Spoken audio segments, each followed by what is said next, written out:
You are watching Krights TV, where the truth continues.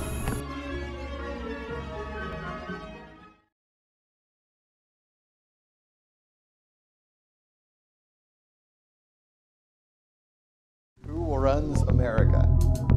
I guess that's the $10,000 question, isn't it? Maybe it's the $10 billion question.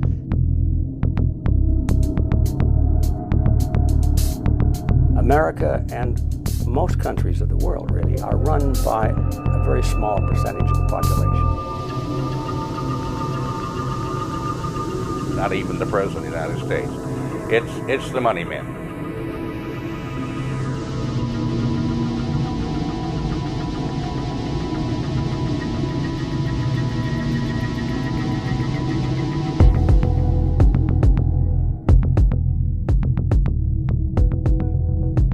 Obviously, the people in government aren't always the ones getting rich, so then you have to ask who are the ones behind it that are really getting rich, that are enjoying the benefits of this ripoff.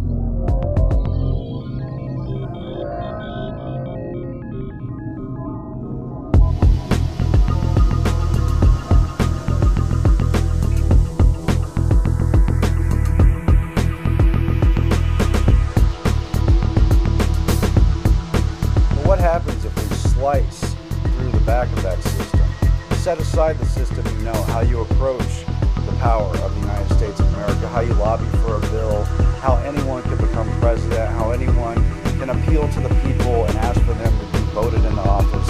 What happens if you go behind the scenes and just open the panel door and see how the system of power is really wired?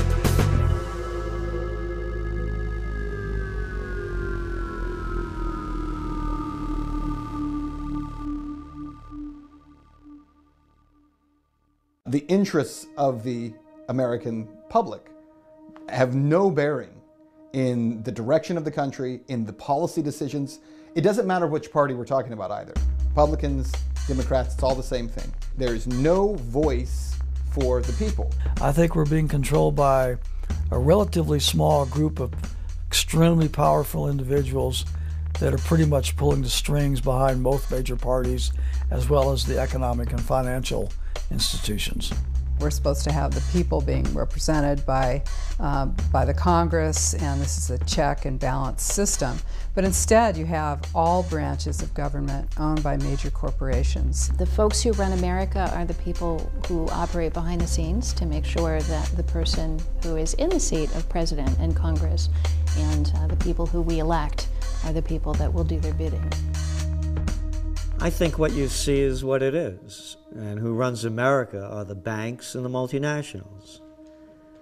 It's as simple as that as I see it, and they're the ones that have made all the decisions that have put us in the place that we're in now.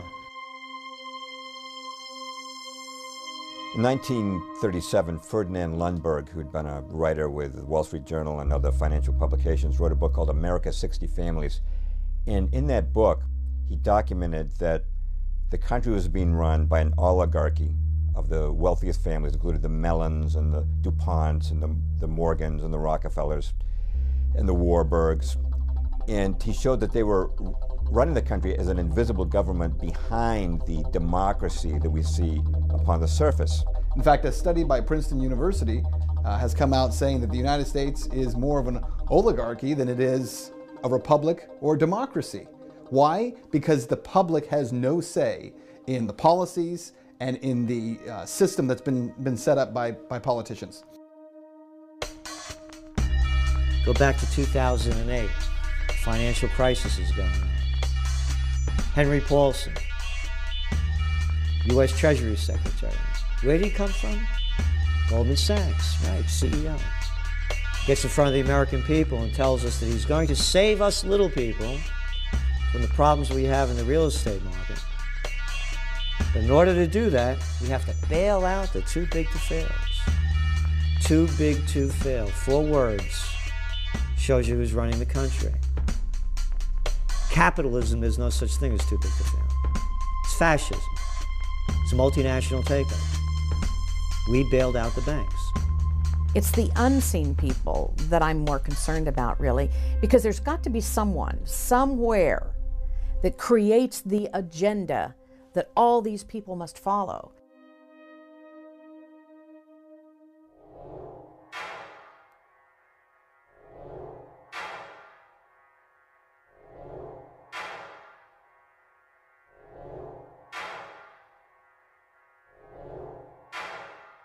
In the late 19th century, wealthy monopolists, most prominently John D. Rockefeller and J.P. Morgan, were growing in economic and political power. Americans were increasingly alarmed at Wall Street's domination of both the Democrat and Republican parties. This led, in the 1890s, to the formation of the grassroots Populist Party. The Rockefeller-Morgan axis decided to distract Americans with a new enemy: Spain. The choice was not coincidental. Spain ruled Cuba, which by the 19th century had become the world's richest colony and largest sugar producer. National City Bank coveted Cuba's white gold as a complement to Standard Oil's black gold. The Yellow Press, led by William Randolph Hearst, New York Journal, began inundating Americans with fabricated tales of Spanish oppression. Spaniards feeding Cubans to sharks, roasting Cuban priests, slaughtering hospital patients where no hospital even existed.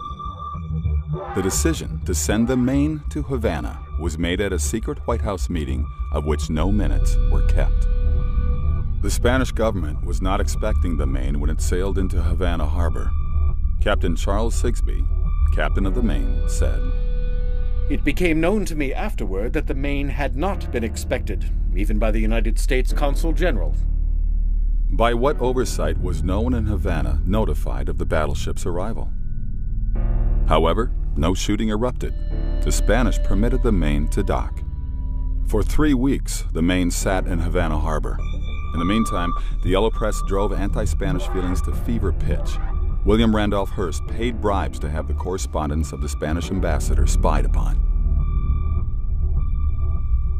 One letter, critical of McKinley, was stolen and reprinted in Hearst's journal under the headline, "The Worst Insult to the United States in Its History." 2 days later, a horrific explosion tore apart the Maine. 266 men were killed. A U.S. Naval Court of Inquiry attributed the explosion to an external device, but was unable to assign any blame. The Yellow Press had no reservations. The bombing, they claimed, was the work of the Spanish government. Americans were goaded into war with the battle cry, "Remember the Maine." Here, Spain is depicted as a semi-human brute, its bloodied hand on the grave of the Maine, and its foot trampling an American flag. The war was immortalized in American public memory by one-sided naval victories. Teddy Roosevelt and his Rough Riders. And the charge up San Juan Hill. But did Spain really sink the Maine? All Spanish documents reveal that Spain wished to avoid war with America at all costs. Her mostly wooden navy could not hope to compete with the modern U.S. Navy, which consisted increasingly of steel ships. Admiral Cervera, who commanded Spain's Atlantic Squadron, warned his government of our lack of everything that is necessary for a naval war, such as supplies, ammunition, coal, provisions, etc. We have nothing at all. A provocative act against America, such as sinking the Maine, was clearly the last thing desired by the Spanish. But who did want to sink the Maine? Detectives often solved crimes by examining who profited from them. To help finance the war, the Rockefellers' National City Bank loaned the U.S. government $200 million. No income tax then existed.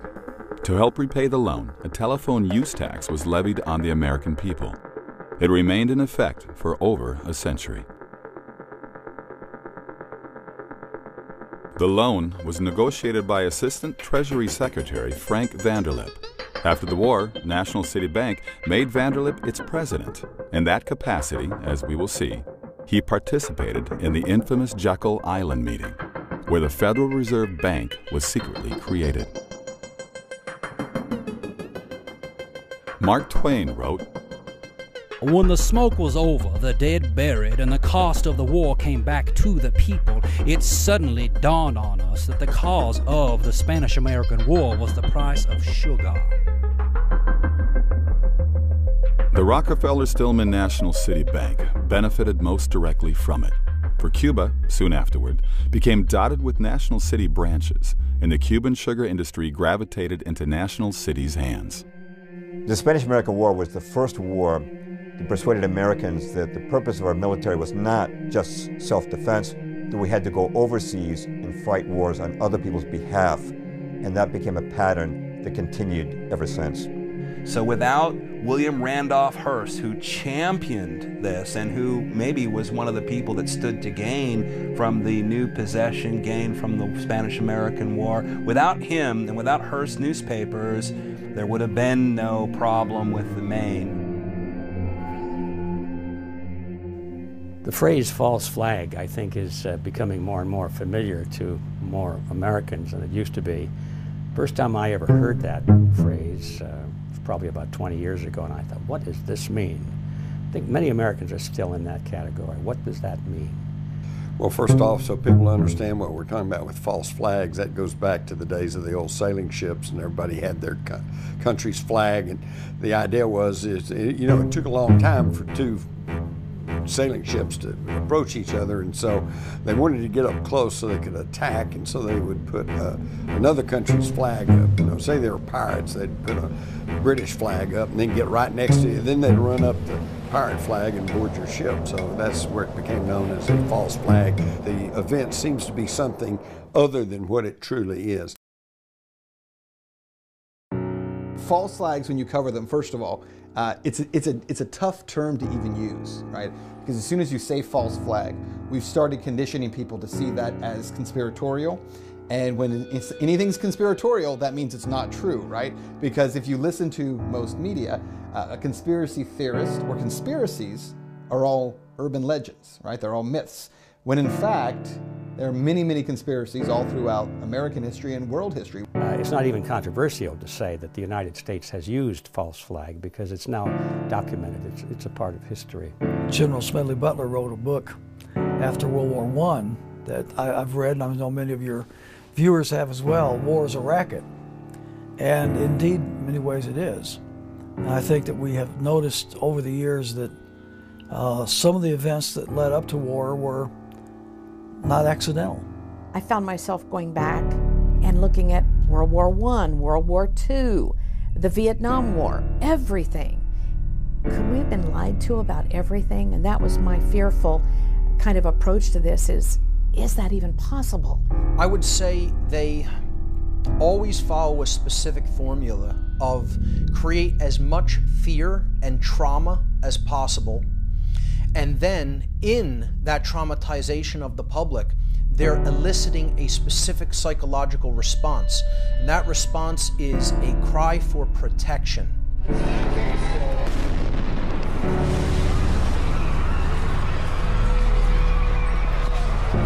False flags have always been necessary to generate the kind of fear of outsiders or the imagined enemy that governments need in order to support the ridiculous policy of war in the first place. Stage one is brute force. Stage two is staging something or creating an external enemy so that you then become the rescuer and people do what you say out of sheer fear. And then stage three is really getting to the point where you don't even require enemies any longer, where you can simply convince people through psychological manipulation to do the thing that you want them to do.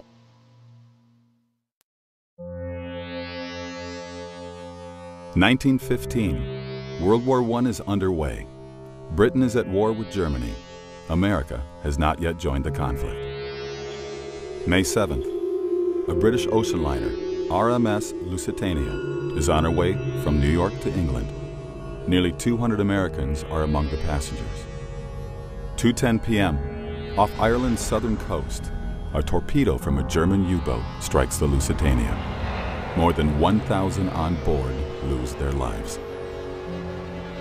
On both sides of the Atlantic, the public is told the Germans sank the Lusitania simply to kill women and children. The tragedy fans outrage and moves America closer to declaring war. In propaganda, Germany replaces Spain as the ape. Because nearly every conflict the U.S. has been involved in the 20th century has been based on a false flag pretext event, and the Lusitania is no different. That's how they got us into World War I. At the time, statesmen, senators, the American people in general wanted to mind their own business. They had a great industrial engine inside the United States. They were able to freely trade throughout the world and had no reason to engage in World War I. It wasn't their business. But unfortunately, the moneyed powers had other interests at hand. At that point in the war, passenger ships and merchantmen were being armed. They'd been given orders to ram submarines. The submarines had no choice but to fire without warning. Why did the Germans really sink the Lusitania? Because her hull was loaded with munitions. 6 million rounds of rifle ammunition, over 50 tons of shrapnel shells, and more than 60 tons of military explosives, including aluminum powder and gun cotton. The Lusitania was struck by a single torpedo, followed moments later by a massive explosion. The mighty ship disappeared beneath the waves in just 18 minutes. At the U.S. hearing investigating the incident, a critical piece of evidence went missing. President Woodrow Wilson ordered that the Lusitania's original manifest listing her munitions be hidden in the archives of the U.S. Treasury. Even more significant, evidence the Lusitania was deliberately sent to her doom. That the Lusitania was hauling munitions to the British that were going to be used against Germany in the war. And so the Germans took it out of the game. Prior to the incident, Winston Churchill, then head of the British Admiralty, had ordered a study done to determine the political impact if the Germans sank a British passenger ship with Americans on board. President Woodrow Wilson's top advisor, Edward Mandell House, was in England at the time as Wilson's emissary. In the morning, on the day the Lusitania sank, House met with Edward Grey, Britain's foreign minister. House recorded, "We spoke of the probability of an ocean liner being sunk, and I told him if this were done, a flame of indignation would sweep across America, which would in itself probably carry us into the war." House and Grey then met with King George V at Buckingham Palace. House wrote, "We fell to talking strangely enough of the probability of Germany sinking a transatlantic liner. The king said, 'Suppose they should sink the Lusitania, with American passengers on board.'" That afternoon, the Lusitania was torpedoed. The British Admiralty had been well aware of a U-boat's presence in the South Irish Sea, from decoded intercepts of German naval communications and reports of the sub's activity in that region. Contrary to protocol, no warships were sent to escort the Lusitania, even though 4 destroyers were lying idle in the nearby port of Milford Haven. Commander Joseph Kenworthy, then in British Naval Intelligence, wrote, "The Lusitania was sent at considerably reduced speed into an area where a U-boat was known to be waiting, and with her escorts withdrawn." 2 leading books in this affair are The Lusitania by British historian Colin Simpson and Room 40 by Patrick Beasley. Beasley, considered the leading authority on the history of British naval intelligence, wrote, "I am reluctantly driven to the conclusion that there was a conspiracy deliberately to put the Lusitania at risk, in the hopes that even an abortive attack on her would bring the United States into the war." When the ship was blown up containing American passengers, it became the raison d'entrée into World War I. It was an outrageous and insidious enough event that Americans were reluctantly able to muster themselves and enter the war.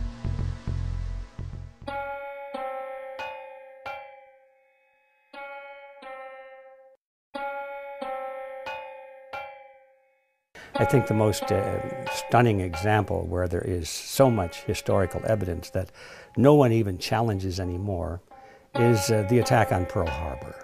Every time that anniversary comes around, we focus on Pearl Harbor Day because we want people to know the truth and want them to stop buying into the lies. December 7th, 1941, the Japanese Navy attacks the United States fleet at Pearl Harbor in Hawaii, sinking or heavily damaging 18 naval vessels and leaving over 2,000 Americans dead. This is the event that propels America into World War II. I had pretty much the same view that most Americans have, and that it was a dastardly attack. As President Roosevelt said, it was a day of infamy, you know. He goes down in history now for having been such a sad, sad time. December 7th, 1941, a date which will live in infamy. The United States of America was suddenly and deliberately attacked by naval and air forces of the Empire of Japan. Congress declares war, but the public wants to know why America was caught off guard. President Roosevelt appoints a commission to answer this question. The Roberts Commission was headed by Owen Roberts, a Supreme Court justice friendly with Roosevelt. The Roberts Commission declared that Washington officials had discharged their duties in an exemplary fashion. The fault for Pearl Harbor, it concluded, lay with their commanders in Hawaii, Pacific Fleet Commander Admiral Husband Kimmel and General Walter C. Short, the Army commanders in Hawaii. It's alleged these men failed to take adequate defensive and surveillance measures. The words dereliction of duty blazed on headlines across the country. Kimmel and Short were flooded with hate mail and received multiple death threats. It was claimed their negligence caused the deaths of thousands of Americans. Some members of Congress said the pair should be shot. Kimmel and Short, however, protested the Roberts Commission findings. Roberts had run an unusual hearing. Initially, evidence was heard without being recorded. Statements not made under oath. Kimmel and Short were denied the right to question witnesses or have fellow officers serve as legal counsel. The Commission's report omitted significant testimony. But we know behind the scenes that FDR knew quite a bit more. He was warned. And even behind that, FDR's shadow cabinet of advisors in the Council on Foreign Relations were provocating things behind the scenes. The American people were never meant to know the truth. In 1944, a congressional resolution mandated the trials. That August, the Navy Court of Inquiry and the Army Pearl Harbor Board convened. At these proceedings, the attorneys for Kimmel and Short presented proof that Washington had complete foreknowledge of the Pearl Harbor attack, but had withheld this information from the commanders in Hawaii. We needed one thing, which our own resources could not make available to us. That vital need was the information available in Washington from the intercepted dispatches, which told when and where Japan would probably strike. It is my conviction that action by the Navy Department at any one of these significant dates in furnishing me the information from the intercepted messages would have altered the events of December 7, 1941. Outraged, the Navy Court exonerated Admiral Kimmel and laid the blame squarely on Washington, D.C. The Army Pearl Harbor Board concluded Washington had full foreknowledge of the attack. Its report closed with these words. Up to the morning of December 7, 1941, everything that the Japanese were planning to do was known to the United States.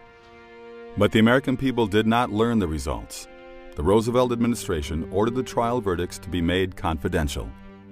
He discovered later that his own superiors had gone to great lengths to make sure that he, Admiral Kimmel, did not have the information that was available in Washington.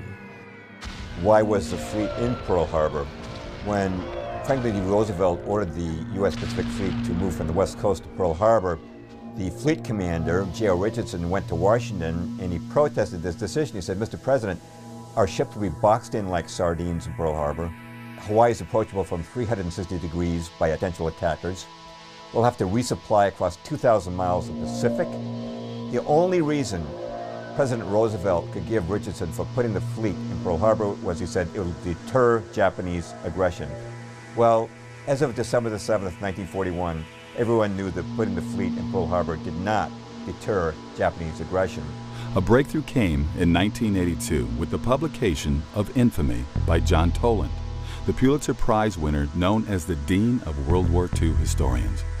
By the time of Toland's book, witnesses and information had emerged that had been previously unavailable.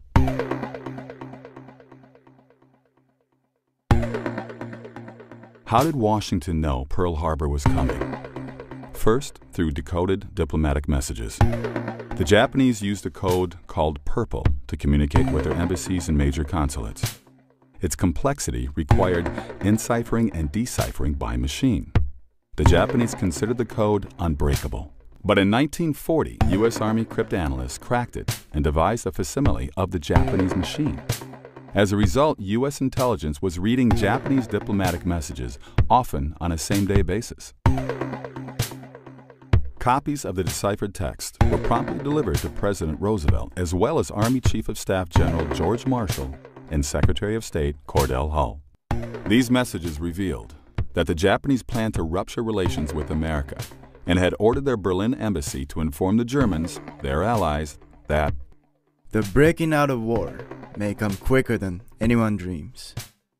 We were not going to go back into Europe because it had cost so many American lives in World War I, which was already dubbed the war to end all wars. Why would we possibly go back again when the American people knew full well it wasn't in their interest? Pearl Harbor was absolutely necessary because, like all Democrats, FDR ran on a non-intervention and no-war platform. There's absolutely no way that the people would have again been sucked into this meat grinder. So although that is not classically a false flag because the Japanese actually did the attack, it fits under that umbrella because we find out that the U.S. government wanted the Japanese to attack.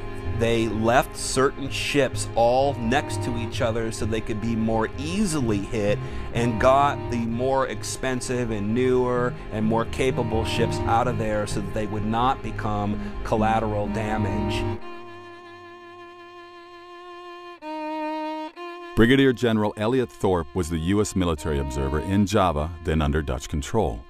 In early December 1941, the Dutch Army decoded a Japanese dispatch forecasting an attack on Hawaii. They passed the information to Thorpe, who was so alarmed he sent Washington a total of 4 warnings. Finally, the War Department ordered him to send no further warnings regarding Pearl Harbor.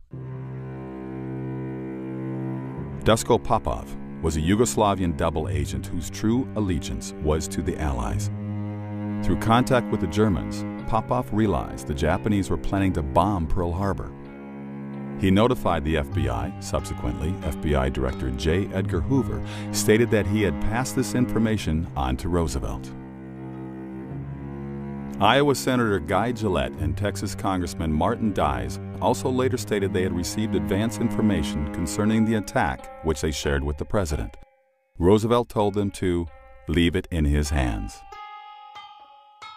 In Day of Deceit, The Truth About FDR and Pearl Harbor, Robert Stennett proved from documents obtained through the Freedom of Information Act that Washington was not only deciphering Japanese diplomatic messages, but naval dispatches also. The most significant was sent by Admiral Yamamoto to the Japanese First Air Fleet on November 26, 1941. The task force, keeping its movement strictly secret and maintaining close guard against submarines and aircraft, shall advance into Hawaiian waters, and upon the very opening of hostilities, shall attack the main force of the United States fleet and deal it a mortal blow. The first air raid is planned for the dawn of X day, exact date to be given by later order. Whether we're looking at something like Pearl Harbor, which is now an admitted false flag event, or it's an event that was clearly allowed to occur, it was known about and no action was taken to prevent it or stop it. So that could qualify as a false flag event. Whether you're looking at an event that, like the Gulf of Tonkin, which was a fake false flag event. It was something that we were told occurred and actually didn't even occur. This has been called by some researchers, like David Icke, for example, as no problem reaction solution. You don't even have to have the actual physical event take place. You only need the perception of it to take place. In retaliation for this unprovoked attack on the high seas, our forces have struck the bases used by the North Vietnamese patrol craft. In many cases, these individuals who plan these events, they're playing chess while we're not even playing checkers yet. You know, we have to understand what they're doing. The event isn't as important as the underlying psychology that the event is done to elicit.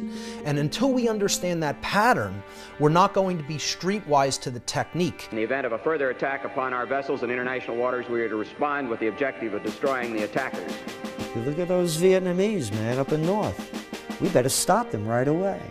If we don't stop those communist North Vietnamese, they're going to take over South Vietnam, then Thailand, then Laos, and then Cambodia. And before you know it, those dominoes will be falling until they hit the shores of California. Now, you could say I sound like a lunatic for saying something so stupid. But that's what was being said back then, and I know firsthand because I was prime draft age of that time. These guys are professionals at it, and they know how to take advantage of it. And, of course, one of the most horrible ones in our lifetime was in August of '64 when Lyndon Johnson faked the Gulf of Tonkin. In 1964, Congress passed the Tonkin Gulf Resolution, authorizing President Lyndon Johnson to escalate the Vietnam War, to which he committed hundreds of thousands of troops. The justification given for the resolution was two alleged attacks on U.S. destroyers by Vietnamese torpedo boats in the Tonkin Gulf, August 2nd and August 4th, 1964. Johnson described the first attack as an unprovoked assault against a routine patrol. Actually, the destroyer was supporting a South Vietnamese military operation against the North. The second attack never occurred. Admiral James Stockdale, recipient of the Congressional Medal of Honor, was then a pilot stationed in the Tonkin Gulf. Later shot down, he spent 7 years in a POW camp. After returning home, he summarized his experiences in his book, In Love and War. Stockdale was called to the scene of the alleged August 4th attack, but saw no Vietnamese boats during 1.5 hours of overflight. Well, I was over those destroyers for over an hour and a half, below 1,000 feet, lights off, watching everything they did. I could hear them chatting on the radio, the Maddox and the Joy. They seemed to have some intermittent radar targets. I took it upon myself to get out there where they thought a boat was and try to kill it if they didn't. But it was fruitless. And I'd go down there and there was nothing. I felt it was a bad portent that we seemed to be under the control of a mindless Washington bureaucracy, vain enough to pick their own legitimacies regardless of the evidence. Today, very few people dispute that the Tonkin Gulf incident didn't take place. Later, it was revealed that the Tonkin Gulf Resolution was written before the alleged incident. The document was simply awaiting on an excuse to activate it. The whole Gulf of Tonkin incident, a lie by slimy little people like Robert McNamara and LBJ. And every one of those people knew it was a lie, and they sacrificed the lives of 60,000 American boys, destroyed the lives, limbs, and minds of hundreds of thousands of others, killed over 3 million Vietnamese, napalmed it, Agent Oranged it on lies. They died in a just cause for defending freedom, and they will not have died in vain. The main justification currently given for the Iraq War, bringing freedom and democracy to the Iraqi people, was not the original reason presented. The next mushroom cloud you see, maybe one of Saddam Hussein's weapons. Remember that one? Last November 8th, this council passed Resolution 1441 by a unanimous vote. The purpose of that resolution was to disarm Iraq of its weapons of mass destruction.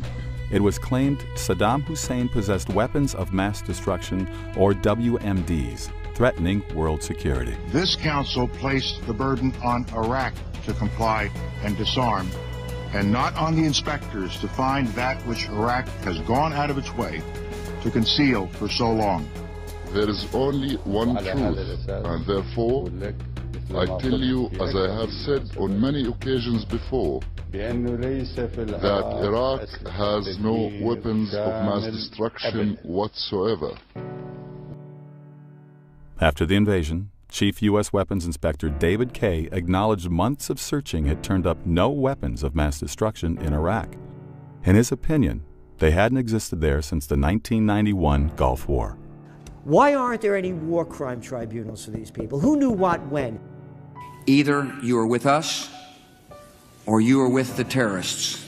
An interview with Scott Ritter, who was the UN's chief weapons inspector in Iraq, who affirmed that there were no weapons of mass destruction in Iraq after the original Gulf War of 1991. Weapons of mass destruction, I thought, you know, who could believe this? I mean, who's believing this yellow cake from Niger story and the whole thing? And still no accountability for the fact that we went into another country looking for weapons that weren't there, and we killed 500,000 people. One thing that the Bush administration did a very good job of, with the help of media, was to shift the focus away from any reality of weapons, terrorism. So what they did was the administration immediately shifted to, we're bringing democracy. Now look, part of the reason we went into Iraq was, the main reason we went into Iraq at the time was we thought he had weapons of mass destruction. It turns out he didn't, but he had the capacity to make weapons of mass destruction. But I also talked about the human suffering in Iraq, and I also talked the need to advance a freedom agenda. And still to this day, there are people, especially neocons, who believe that argument. That all these wars that we've had in the Middle East, which have again turned the Middle East into chaos, that have handed it over to Al-Qaeda so that we can go back, I guess, and fight them again later there, it was done so that freedom could come to an oppressed people. Colin Powell, who made such definite assertions before the UN, has admitted his claims were based on faulty intelligence. The little lying Colin Powell putting a phony information in front of the UN. These are Saddam Hussein's mobile weapons of mass destruction labs. It's one lie after another. Looking at these wars, Spanish-American, World War II, Vietnam, and Iraq, one could soundly argue that in each war, American involvement was based on a deception, false pretext, or to put it charitably, mistaken pretext. One lie after another. Keep pouring them out. These are sick people and nobody wants to call a spade a spade. Could this really be one giant coincidence? Patterns of this scale generally do not happen by accident. To find the answer, deeper questions remain. When our country was founded, it was founded by an elite group. The founding fathers were the educated ones, the ones who had land, the ones who'd studied in Europe, the ones who'd read history and philosophy.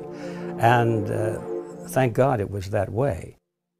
It's still true in America today, but the elite has changed.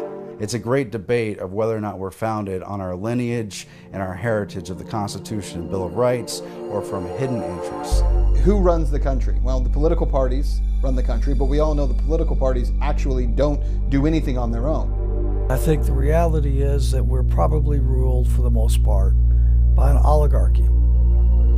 People still elect members of Congress, but beyond that, once someone is in Congress, the special interest groups take over, the lobbying firms take over, very wealthy families take over, and the people have absolutely no voice. A super elite, very powerful, very wealthy individuals who have, I will use the word, conspired together to take advantage of the opportunities afforded them in their positions of power and influence to pretty much determine the direction and the course of our country, irrespective of the wishes of the American people. I think in any culture, in any country, you can look to who has the money. The people with the money typically tend to wield the power. And the best way to do that is to do it from behind the scenes, because then if people become angry with the way power is being wielded, they don't come after you, they come after the puppet standing in front of you. We all know about a lot of wealthy people, Warren Buffett and Donald Trump, and but these are the guys that you hear about. The people, they've got lots of money, but the people with the real power, you don't even hear their names.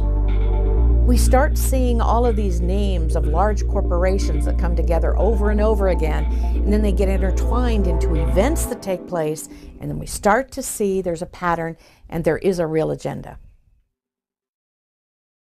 In America's 60 Families, Ferdinand Lundberg wrote, "The United States is owned and dominated by a hierarchy of its 60 richest families, functioning discreetly in a de jure democratic form of government, behind which a de facto government, absolutist and plutocratic, has gradually taken form. This de facto government is actually the government of the United States, informal, invisible, shadowy." Among the 60 families Lundberg named were the Rockefellers, Morgans, Mellons, Vanderbilts, DuPonts, Astors, and Warburgs. Through inherited fortunes, they remained entrenched in power from one generation to the next.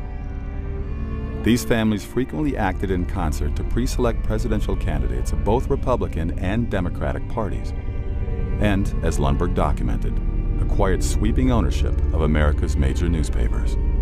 For the last several decades, let's admit, the powers that be have pretty much been the ones that have really made the decisions irrespective of the will of the American people. This power structure has been called the establishment. Syndicated columnist Edith Kermit Roosevelt, granddaughter of President Theodore Roosevelt, described it. Establishment is a general term for the power elite in international finance, business, and government, who wield most of the power regardless of who is in the White House. Most people are unaware of the existence of this legitimate mafia, yet the power of the establishment makes itself felt from the professor who seeks a foundation grant to the candidate for a cabinet post or State Department job. It affects the nation's policies in almost every area. In America, in principle, power is supposed to belong to the people. Voting sustains the public perception that it retains power. However, the establishment has ways of getting around our electoral system. First, through their influence within the major parties as well as the media, they can usually predetermine the Democratic and Republican nominees for president. For years, I would tell people, if you don't go vote, you haven't got any right to gripe about what goes on because you're just not even part of the process. But I've quit saying that because now, even if you do go vote, in many instances, it doesn't really matter. Oh, and I love the baloney that they keep shoving out every election. You know, if you don't vote, then you get what you deserve. No, if you vote, you get what you deserve. A lesser of two evils? What sick person would vote for a lesser of two evils? In 1976, Jimmy Carter was elected president. 7 months before the Democratic convention, the Gallup poll reported less than 4% of registered Democrats favored Carter for president. Outside Georgia, where he was governor, few people knew who he was. What happened? There's a new mood in America. We've been shaken by a tragic war abroad and by scandals and broken promises at home. Carter received a media blitz, including adulatory pieces in the New York Times and a Wall Street Journal editorial declaring him the best Democratic candidate. The TV networks inundated the public with his image. Before the nominating convention, his picture appeared on Time's cover 3 times and Newsweek's cover twice. Time's cover artists were instructed to make him look as much like John F. Kennedy as possible. How did Carter acquire this media following? It began with dinner at the Tarrytown, New York estate of David Rockefeller. Present was Zbigniew Brzezinski, who helped Rockefeller found the Internationalist Trilateral Commission, and whom Carter would later appoint National Security Advisor. Senator Barry Goldwater said of this meeting, David Rockefeller and Zbigniew Brzezinski found Jimmy Carter to be their ideal candidate. They helped him win the nomination and the presidency. To accomplish this purpose, they mobilized the money power of the Wall Street bankers and the media controllers. Carter thus received the nomination. A similar process has anointed campaigns of other major party presidential nominees of the last few decades. The people have no real say, including in who is elected to office. in this country. I mean, consider this. In the United States, about 50% of the population are no longer affiliated with Republicans and Democrats. So 50% of the population is not voting for Republicans or Democrats. Tell me which national election, member of the House, member of the U.S. Senate, a president has been elected in the last 100 years who was not a member of one of those parties. Now, how is it possible that half the country isn't voting for Republicans or Democrats because they're not affiliated with those parties, and yet those are the only two options that we still have? I mean, I think that demonstrates to people how corrupt the system is, because you are literally kept from having any other option and any other choice. Because of the manipulation of the mainstream media, public education, most of the entertainment world as well as the political world, so many of the American people are sedated, and they do not engage in the areas in which they could make a difference. The good news is, I think we're hitting a tipping point where the people, you're now hitting critical mass, obviously, when you have 50% of the country that's no longer a part of it, where, it just takes a very small minority now to really push things in a different direction. We had George Bush trying to get reelected, and John Kerry was his adversary, alleged. As it turned out, there was massive electronic vote fraud in one of the swing states, Ohio. It turned out that John Kerry actually won. It was given to Bush. A year or so later, there's a young law student down in the University of Florida, and John Kerry is speaking down there. And the law student had the cojones to go over and get in front of the microphone when they asked him, when they opened it to questions. And he asked John Kerry, how come he didn't make more of a squawk about this? And he says you won the 2004 election. Right. Isn't that amazing? Isn't that amazing? You won in 2004. It was obvious he had won. It would have made the difference between not only him being president, but what the different party would be in, and it was a very powerful question. You know what the response was? John Kerry gave a little nod or something, because in the next thing we know, there's a goon squad of about 6 that come and drag the young law student right out of the auditorium.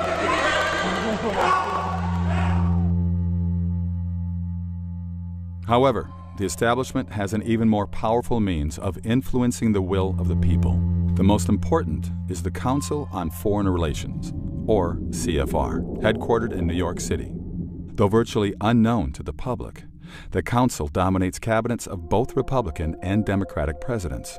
When you look at where the wires are connected to the centers of power, you will find again and again that places like the Council on Foreign Relations don't just float ideas, they provide solutions. You often find members of the Council on Foreign Relations being appointed to various positions in government or industry for that matter, and you see them in the revolving door going back and forth between business and regulatory agencies and stuff like that.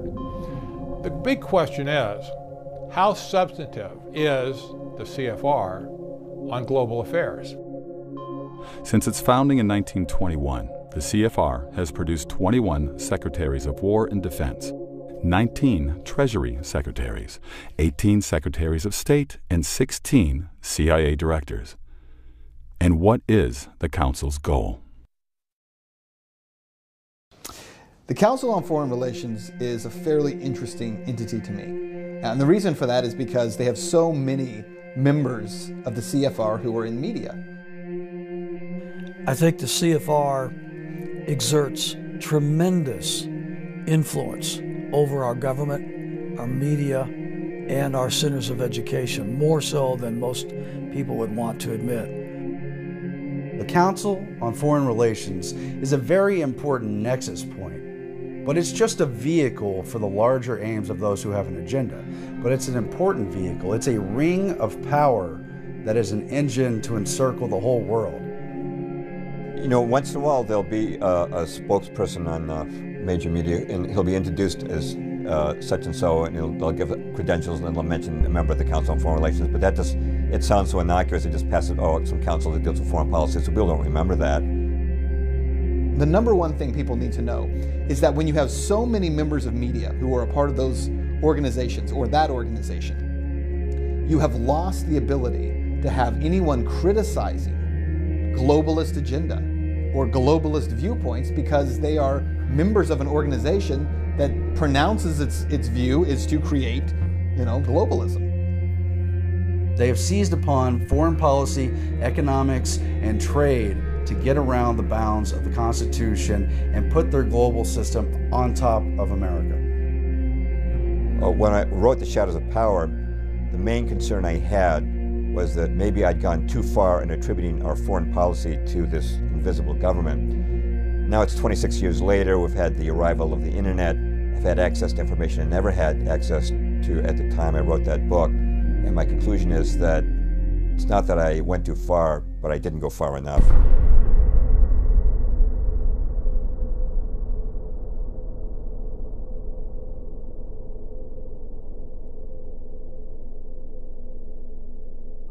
When the Council on Foreign Relations was formed, and the decision was made at a dinner at the Majestic Hotel in Paris in 1919, after the bankers got the word that the Senate had rejected the Versailles Treaty, so we weren't going to become embroiled in the League of Nations. So there was an organization created. It was in Britain, it was the Royal Institute of International Affairs. In America, it was the Council on Foreign Relations, like sister organizations. These roundtable groups were put into formation to steer nations and steer their policies, rather than control them overtly through direct leadership. They worked through secret maneuvers. The Cecil Rhodes Secret Foundation Trust had been involved not in nation building, but in nation manufacturing in the southern part of Africa. And now they wanted the entire world. Now, how do they control American government policy? The number one way is by serving as a recruiting ground, the recruiting ground for cabinet level positions. You've probably noticed that a lot of people in U.S. cabinets come from the big multinational corporations. How does that happen? Well, the Council on Foreign Relations will invite executives from Citibank or Exxon or Halliburton or Bechtel into the council.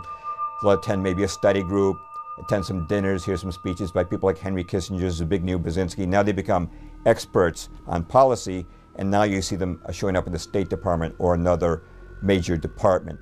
When you have one organization controlling the cabinet with a uniform viewpoint, whether the president is Republican or Democrat, naturally you're going to get uniform policies. Here are some of the prominent members of the CFR, Council on Foreign Relations. George Herbert Walker Bush, Bill Clinton, Sandra Day O'Connor, Dick Cheney, Les Aspin, Colin Powell, Robert Gates, Brent Scowcroft, Jesse Jackson Sr., Mario Cuomo, Dan Rather, Tom Brokaw, David Brinkley, John Chancellor, Marvin Kalb, Diane Sawyer, Barbara Walters, Cyrus Vance, Paul Volcker, Henry Kissinger, George Shultz, Bruce Babbitt, Howard Baker, Samuel Berger, Elaine Chao, Dianne Feinstein, Ruth Bader Ginsburg, Chuck Hagel, Gary Hart, John McCain, George Mitchell, Bill Moyers, Jay Rockefeller, Donna Shalala, Strobe Talbot, Fred Thompson, Robert Zoellick, Richard Nixon, Hubert Humphrey, George McGovern, Gerald Ford, Jimmy Carter, John Anderson, Walter Mondale, Michael Dukakis, Al Gore, John Kerry, on and on. I mean, you notice first of all that you're talking Republicans and Democrats, conservatives and liberals. You're talking people in every area of government and news media. You're talking education establishment.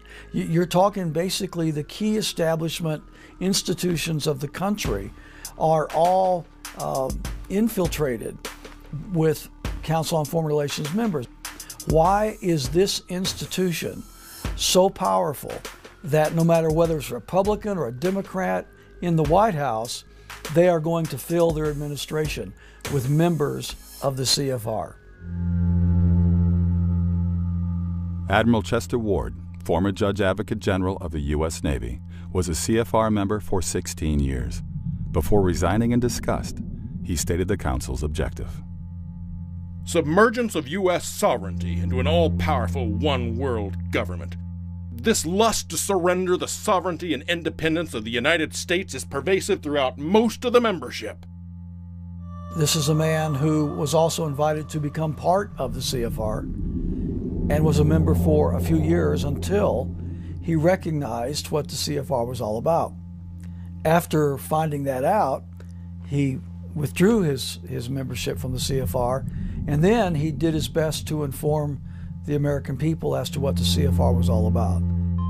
The Council's journal, Foreign Affairs, has pushed for world government for over 90 years. In its first year of publication, 1922, it declared, Obviously, there's going to be no peace or prosperity for mankind so long as it remains divided into 50 or 60 independent states. The real problem today is that of world government.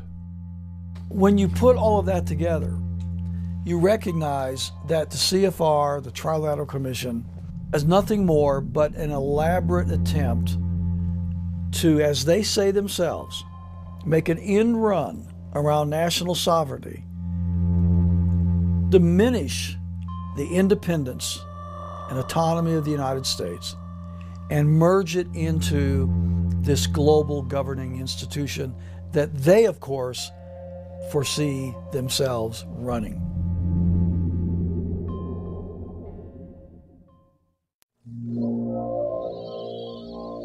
I mean, my goodness, we're going toward everybody having a little bit and nobody having a whole lot, except for the elite. And we're going towards seeing all of our jobs taken away and put into another country. That's your world government for you. That's not benefiting the people in this country. So I absolutely, I abhor the idea of world government.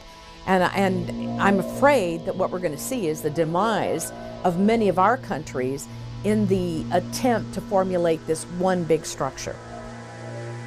And it's obvious to see, okay, there are these very rich and powerful people meeting at, under the guise of the CFR or the Bilderberg Group or a bunch of other things. But it really doesn't matter.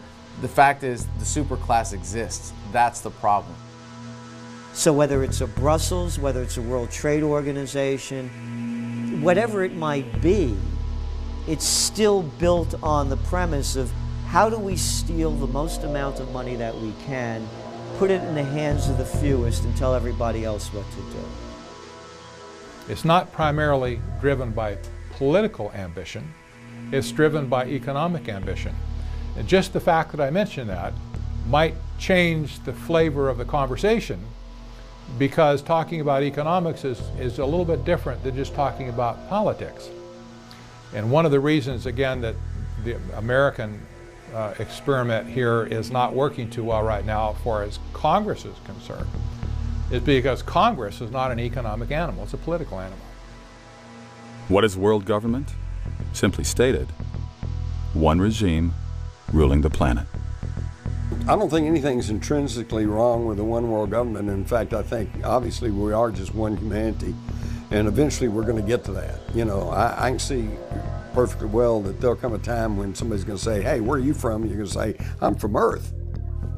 Okay? But the problem is, are we going to do this voluntarily? And are we all going to agree that we're going to have a world government and that we all have some sort of representation and the thing's done equitably and fairly, Or are we going to have a handful of wealthy, egotistical, sometimes psychopathic people who want to control the world who are going to foist it off on us? And unfortunately, this is what's happening right now. I think what any subject of the New World Order would have to be concerned with is who basically is going to end up calling the shots.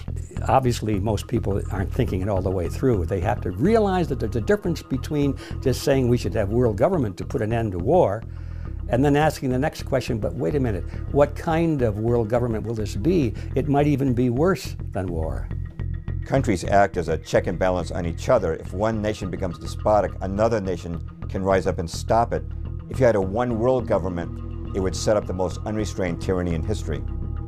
Already in the United States, with a population of over 300 million, you may be able to meet your representative, but your likelihood of knowing your representative as an average citizen is next to nothing. You may not even know who he or she is. It only works in utopia. And so while this is something we might all strive for, without a massive shift in global consciousness, it's impossible. Such a development is less remote than it may sound at first. It is being established progressively now. Modeled in Europe, where once mighty nations that oversaw empires such as Britain and Spain are becoming more like provinces of the European Union. Parliaments of EU countries grow increasingly subservient to the European Parliament. Laws are becoming more uniform throughout the Union. National currencies are consolidating into the euro. The European Court of Justice can issue arrest warrants against citizens of member countries. Advocates of world government are planning a universal version of the EU model for the entire planet.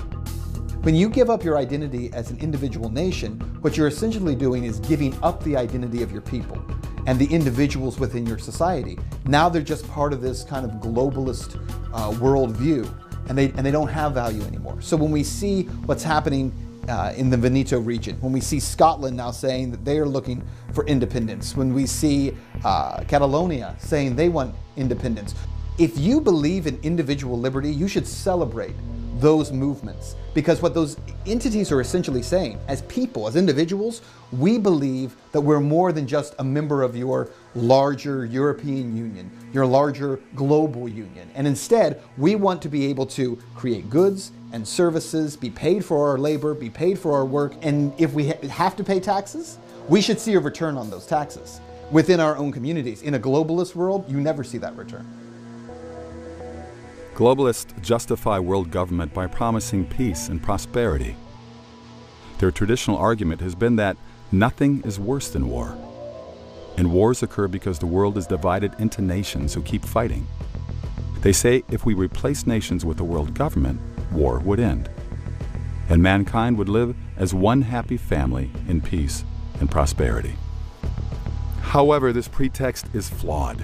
Rudolf Rummel, Professor Emeritus of Political Science at the University of Hawaii, published a study demonstrating that in the 20th century, 6 times more people were killed by their own governments than by wars. In other words, wars are not the deadliest thing. Governments are. What we know from the 20th century, that in nation after nation after nation, governments that became extraordinarily powerful had a very disconcerting tendency to kill their population. So you can look, for example, at the Soviet Union. Under Stalin, 60 million people killed. You can look at China under Mao Zedong. Some estimates say well over 100 million people killed. Some even say 200 million people killed. You can look at Nazi Germany as the example that probably most viewers are familiar with. Example after example, even ones that most people haven't even heard of. The problem with world government is the same problem as with any government. Government is control by force. The more you concentrate that power, the worse it is. You could make the case that world government might be only as bad as local government, but obviously the bigger, the more concentrated that exploitation racket becomes, the greater chance there is for corruption. All human authority is jurisdictional and limited. So whenever you violate that and you create a regional government and then a multi-regional government and then a global government, by very nature you have squelched and expunged the fundamental tenets and principles of liberty, natural rights, freedom, sovereignty under the states, individuals. It's all gone. If we had a world government, who would run it? Globalists like to point out that international alliances have defeated dictators like Saddam Hussein. But what if a man like Hussein took over a world government? Today, if a tyrant enslaves a nation, its people may hopefully escape to another country. But if a dictator ruled a world government, where could anyone escape? America's founding fathers recognized the dangers of concentrating power. They therefore split government power into 3 branches. In the Founding Fathers' original vision, the power of the entire federal government would be held in check by the states. Decentralization of power has spared Americans the oppression of totalitarian dictatorships that other nations have known. James Madison, known as the father of the U.S. Constitution, said, "The accumulation of all power, legislative, executive, and judiciary, in the same hands may justly be pronounced the very definition of tyranny." If we follow the money to see who is behind the Council on Foreign Relations, it becomes clear that the U.S. foreign policy establishment is intimately linked to Wall Street and the banking establishment. Americans know they have inflation. In 1962, a postage stamp cost 4 cents. Today, 49. A candy bar cost a nickel in 1962, now around $1. Since 1913, the dollar's purchasing power has declined over 95%. Inflation is not inevitable. This graph depicts American price levels since 1665. There was no net inflation for the first 250 years.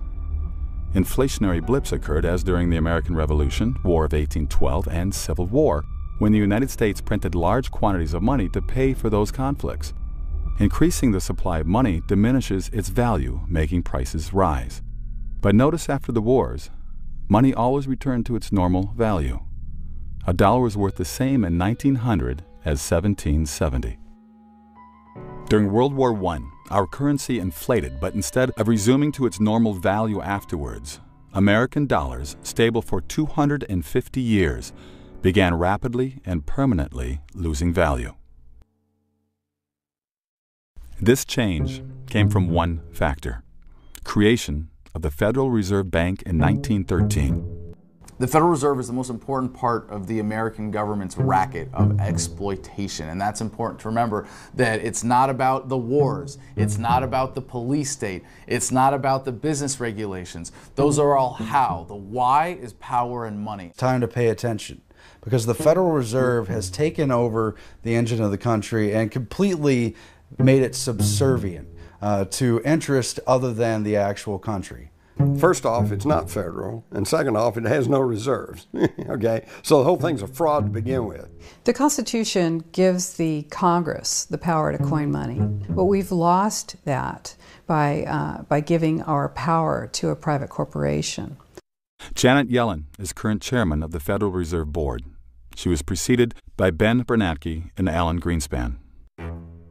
The Fed chairman has been called America's economic czar, largely because the chairman and board set U.S. interest rates, which impacts the stock market. If interest rates rise, CDs and other interest-bearing securities appear more profitable, causing money to flow away from the riskier stock market.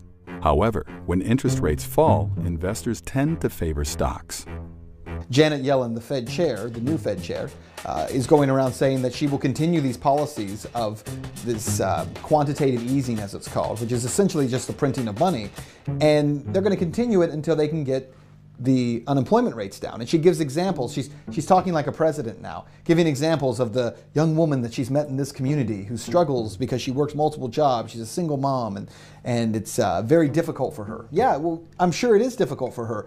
But what no one ever tells you in media is that the reason that we have so many people struggling in this country is due in large part to the Federal Reserve Bank. People who are closest to the money are the ones who get the greatest benefit. So whoever has had their hands on not just the Federal Reserve, but the whole infrastructure around it, the global banks that are peddling the Federal Reserve notes and the bonds and the Treasury bills and so on, the Goldman Sachs of the world, the JP Morgans and so on. These companies and these individuals have consistently gotten rich beyond anybody's wildest imagination. The rest of us consistently have gotten poorer beyond our wildest imagination as well, so that the value of the dollar today is somewhere around 1.5% of what it was in 1913. You know, the United States dollar, the Federal Reserve note dollar, has lost 98% of its value in the last 100 years. So if, number one, your first mandate is to protect the value of the currency, you failed. The second mandate on unemployment, as I mentioned, when the Fed chair is talking about this family that's in need and she wants to help them, how does the Federal Reserve help them? By holding interest rates low? That doesn't help families. That doesn't put food on my table. If anything, it makes it more difficult because there are more people out there saying, well, then you should go get a loan right now, borrow more money right now.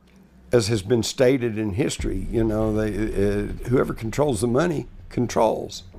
Again, it goes back to the money. It's not a world government, it's the bankers in charge. And again, the distribution of wealth right now in the United States, as everyone knows, is worse than it was at the Gilded Age over 100 years ago.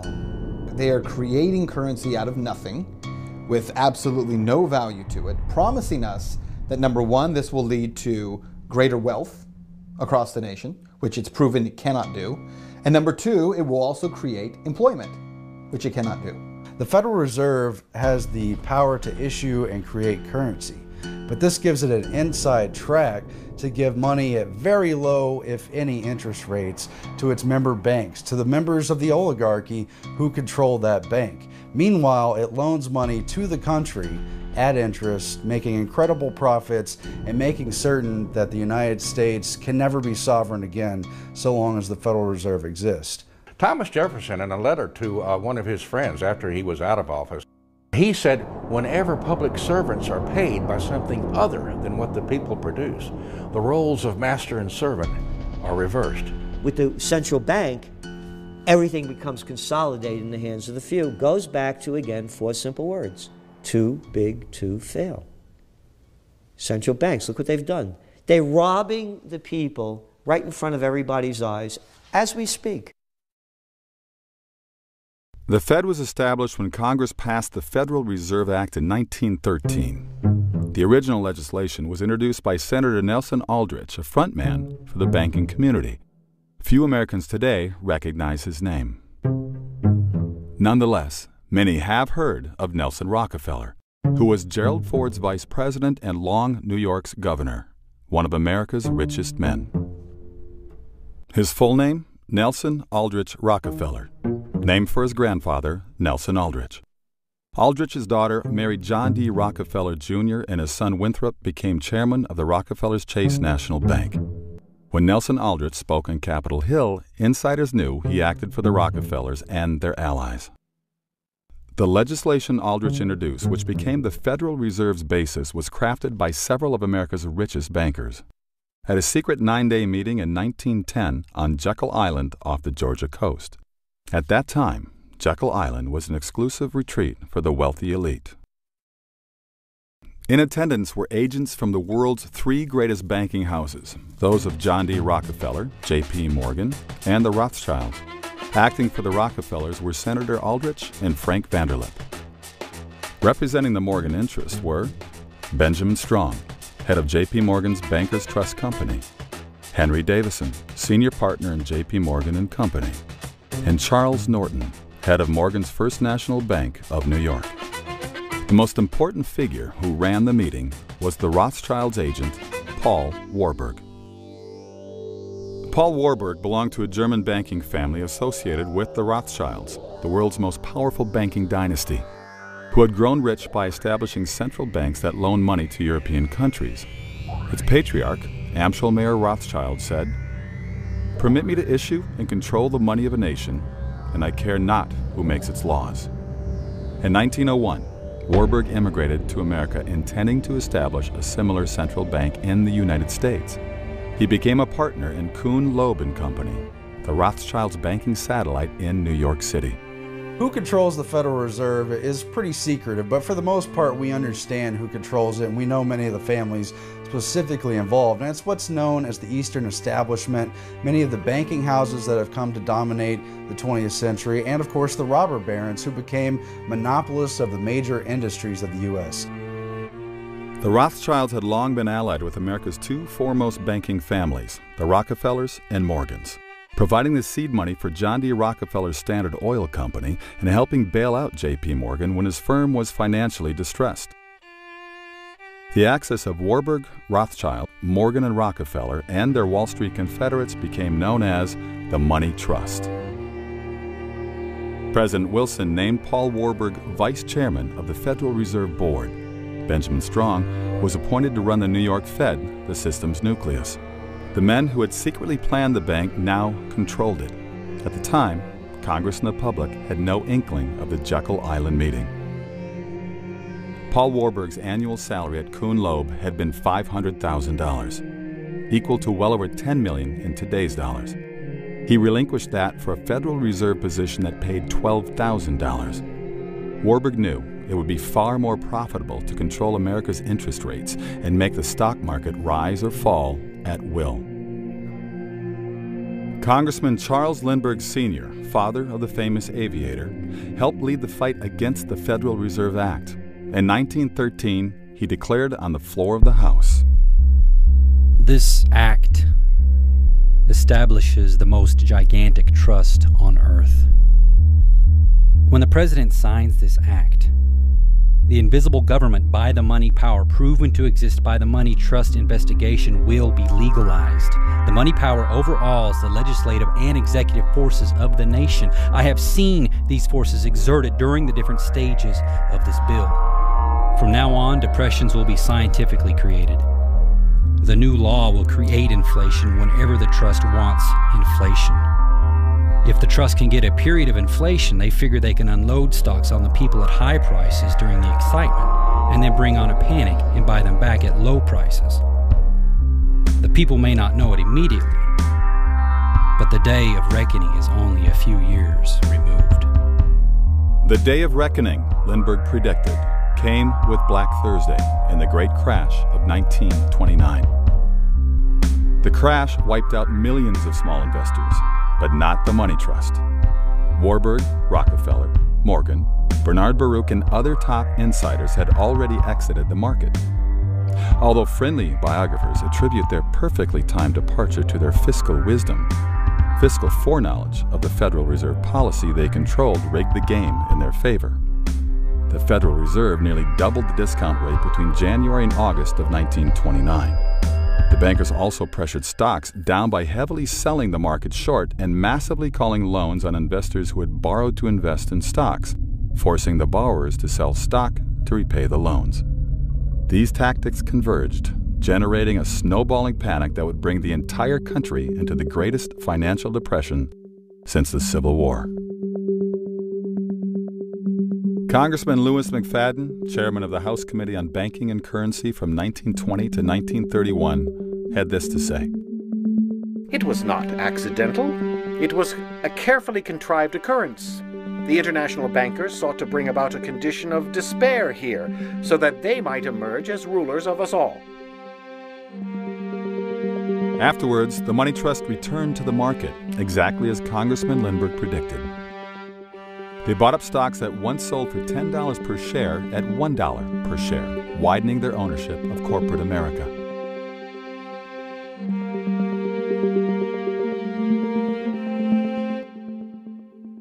Well, the Fed affects prices by devaluing the dollar. So every time you devalue the dollar by a little bit more, it costs that much more to purchase a good. When I talk to people who are struggling with the value of their money, and they talk about the need for minimum wage to be higher, for instance, because they say, well, we've got to make more. We're not making a living wage. What they never seem to connect is the fact that part of the reason they don't make a living wage is because the value of what they're being paid continues to drop. It's not what the young people are doing wrong. It's what's been done to them. When great-grandpa came here in 1900, there was no income tax back then. People today are spending about half their income on taxation. It's true when you take your federal income tax, state income tax, real estate tax, Social Security tax, sales tax, excise tax, utility tax. You are paying about half your income in taxation. Now, doesn't it make sense? If you pay half your income to taxes, you'll need 2 jobs to maintain the same standard of living that 1 job used to pay for.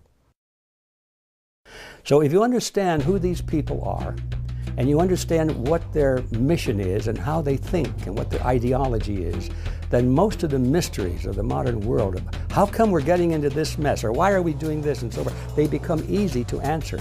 If you don't understand that little twist of that word really runs America, it's not the voters, then all of these things remain a mystery to you. Who's the guy that deregulated the Glass-Steagall Act and the banking acts that were put together in 1933, following the crash of '29, because of what Wall Street and the banks did?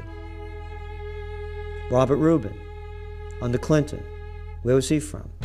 Goldman Sachs. Who's the head of the European Central Bank? Mario Draghi. Where's he from? No. European director of Goldman Sachs. Who's the fellow that's running the Bank of England? Mark Carney? Oh yeah, him. Where's he from? Goldman Sachs.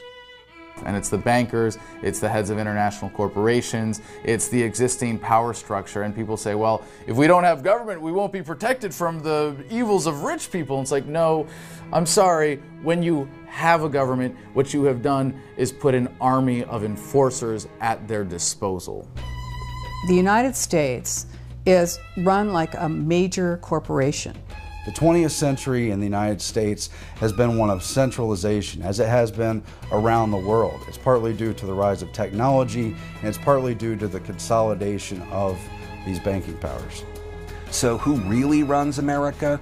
The global money paradigm really runs America, but the people, if they have consensus, and I think we can give several examples, the global food revolution is certainly one example where you see people from Occupy Wall Street and people from the Tea Party, people from all different segments of society coming together to say we want clean food. And you notice that this is maybe one of our most successful endeavors. So I like to think the truth is that the people and consensus run America, but if we don't do it and we don't spend time doing that, then the global money paradigm runs America like they run everywhere else. So it's killing everybody. It's costing everybody to live more, and everyone's earning less. The numbers don't lie. The numbers are there for everybody to look at. Median household income is below 1999 levels.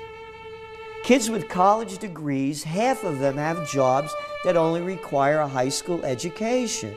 They're robbing us right in front of our eyes, and you have slime-ball politicians and prostitutes on these business shows that keep the lie going. Too big to fail.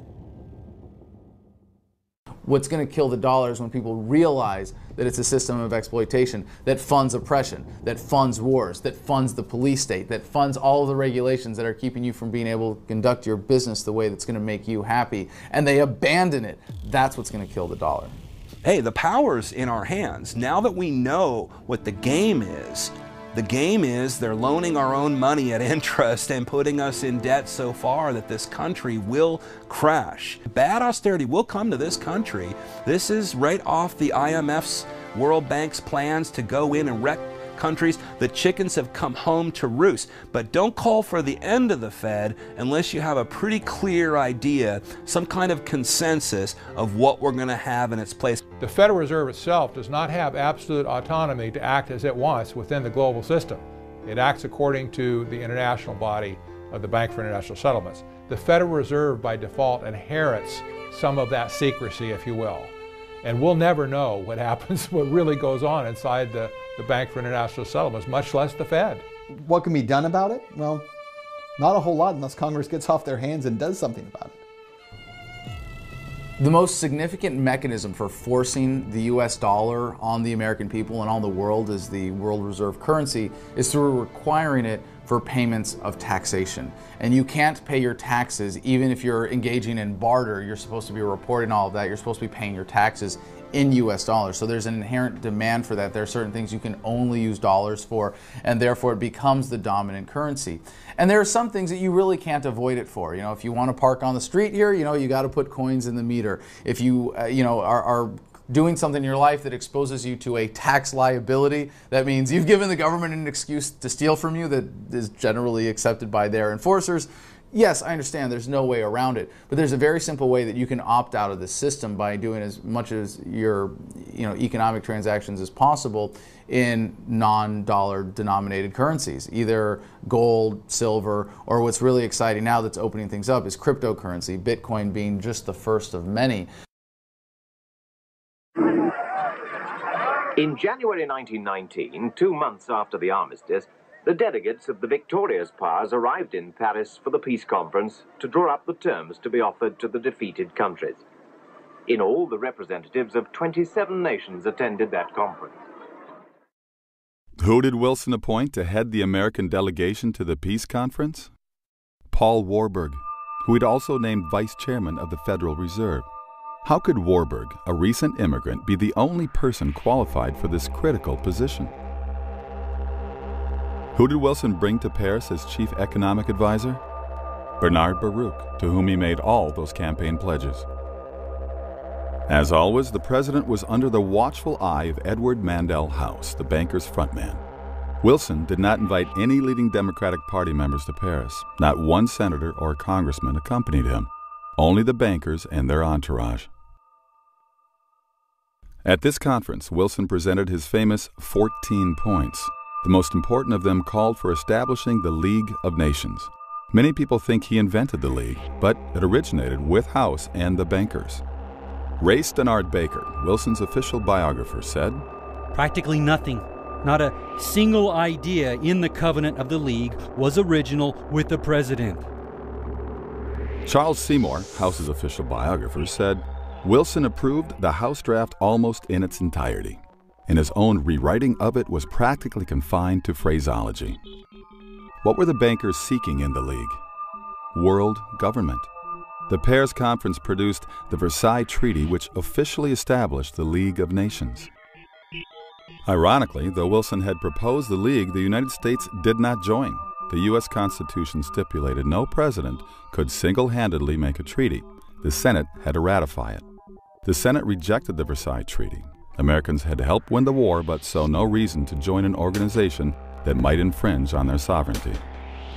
When news of the Senate vote reached Paris, the bankers reacted swiftly. They held a series of meetings and resolved to form a new organization in the United States. Its purpose would be to change the American opinion so the nation would accept world government. In 1921, that organization was incorporated in New York City as the Council on Foreign Relations. The Council's original roster reveals that most members were bankers or lawyers affiliated with J.P. Morgan and Company. For example, Morgan's personal attorney, John W. Davis, was the CFR's founding president. Morgan's attorney, Paul Cravath, was founding vice president. Morgan's partner, Russell Leffingwell, was first chairman.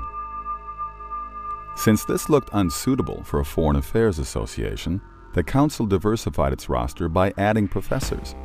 However, these came from universities receiving large grants from the Morgan interests. The professors, carefully screened, could be relied on to attend Council meetings, then return to the universities and preach the glories of global government. By the late 1920s, the Rockefellers had brought their people into the Council. David Rockefeller was the CFR's chairman for many years and is still honorary chairman in 2014. One way the Council influences government policy is through publications, including many books and especially its periodical Foreign Affairs, a virtual instruction manual for U.S. foreign policymakers. Time magazine has called it the most influential journal in print. They do have a publication which my husband subscribes to. We've been reading it for a number of years because of the jaw-dropping insight that it provides into what they're thinking. And they don't mince words in there. They will come right out and say that we need to have this form of control, we need to do this form of manipulation, we need to convince people of these certain sets of beliefs. And you read this, and it's written in a very highfalutin, erudite, academic kind of a style. So you have to get past that to really get to the gist and the meat of what's being said. The CFR's most important means of controlling policy is supplying cabinet-level and sub-cabinet-level personnel to the government. What policies have the Council created? Let's take examples from after World War II. The League of Nations had effectively collapsed with the war's onset. Its successor was the United Nations, a bolder step toward world government. The UN began with a group of CFR members in the State Department. Working under Secretary of State Cordell Hull, they called themselves the Informal Agenda Group. The group drew up the original plan for the UN, then consulted 3 attorneys, all CFR members, who declared the scheme constitutional. Subsequently, they met with President Roosevelt, who approved the plan and publicly announced it the same day. After that, FDR made establishing the UN his top priority for post-war planning, just as the League of Nations had been to Wilson. At the UN's founding conference in San Francisco in 1945, most of the American delegates, 47, were CFR members. The Korean War was designed to empower the UN. It had been the objection of some people that the UN could never actually enforce peace. And so, essentially, the very first plank of the UN Charter says it's there to secure peace. This war was designed to validate the UN as peacekeeper. Even though 90% of the troops were American, it was said to be a UN action And it was also a way of bypassing the Congress. We have never had a declaration of war since World War II. Once we got into the UN, that was it. Harry Truman sent troops to Korea without so much as consulting the Congress.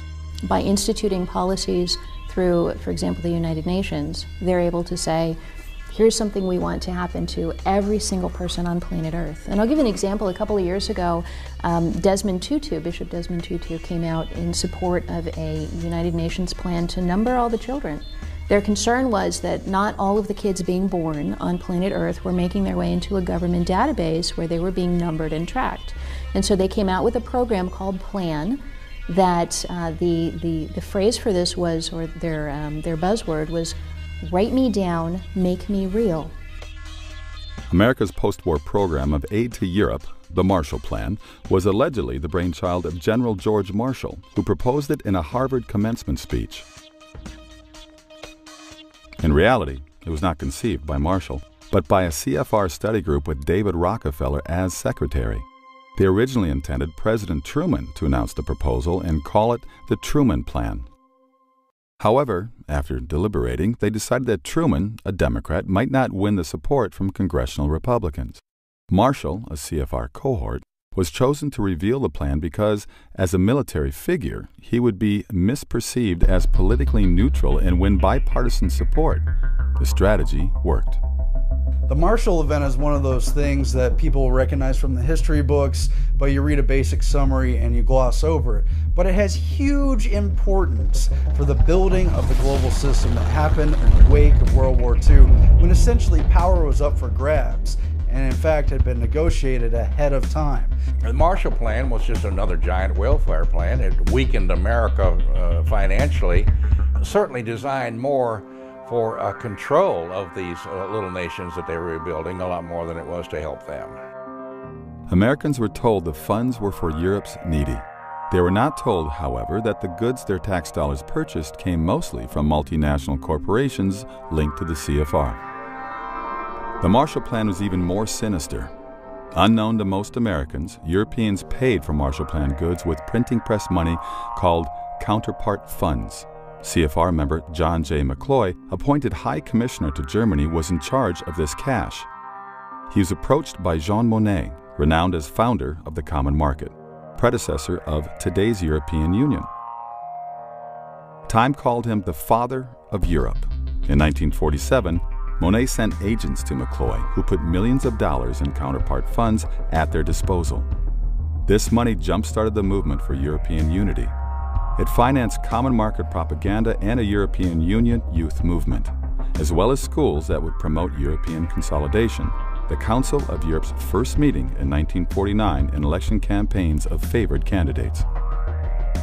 Journalist Richard Rovere called McCloy chairman of the establishment, an insider's insider. When he returned to the U.S., he became chairman of both the Council on Foreign Relations and the Rockefellers' Chase Manhattan Bank. McCloy was also second president of the World Bank, which, like its sister, the International Monetary Fund, or IMF, was started at the Bretton Woods Conference. The Bretton Woods Agreement, where the IMF and World Bank were created, also created a reconstruction vehicle for Europe, which allowed the financial investments to flow through the central banks of choice and flow outward to what became American firms who got most of the business to rebuild Europe. It came with strings attached, and most of the European countries were under the yoke of U.S. command during the Reconstruction phase of what was known publicly as the Marshall Plan, but privately was concocted by the Wise Men, a group of very influential foreign policy people who are all members of the Council on Foreign Relations, and many of them also members of Skull and Bones. World War II was really about reshaping the world, giving birth to one version of the New World Order, which would be remade over and over again. As with the Marshall Plan, the motive was never charity.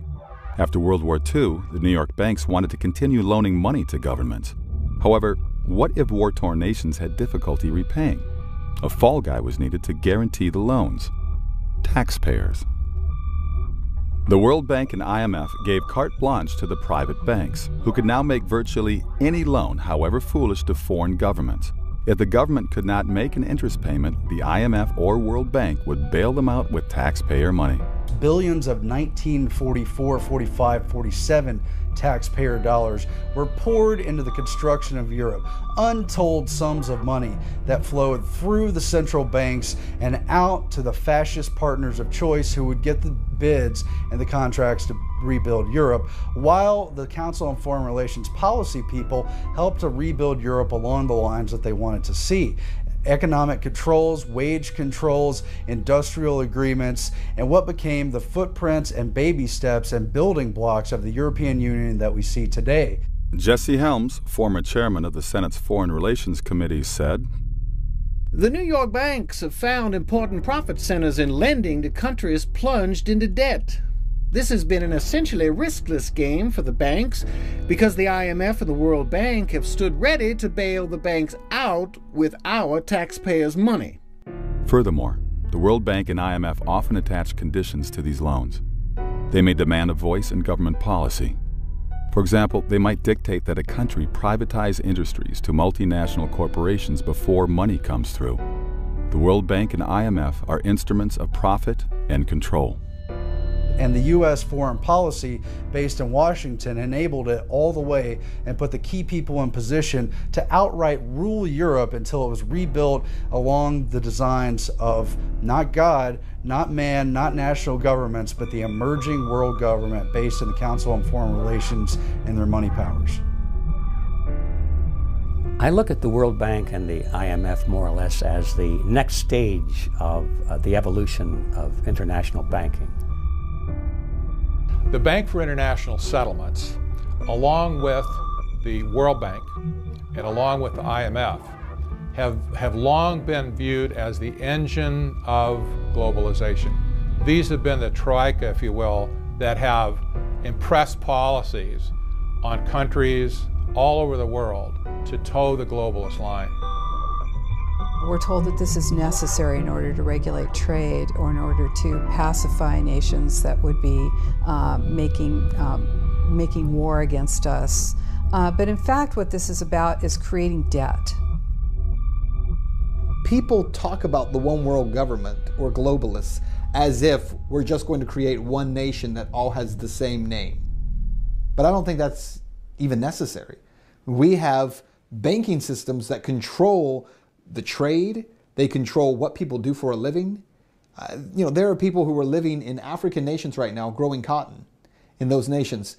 And those farmers are required to grow cotton because it's part of the debt payback that goes to these huge globalist banks who have made loans to the country. And they can't compete with other countries around the world. The farmers want to grow something else because their margins are so small, and they're not allowed to simply because of the debt that is owed by their nation.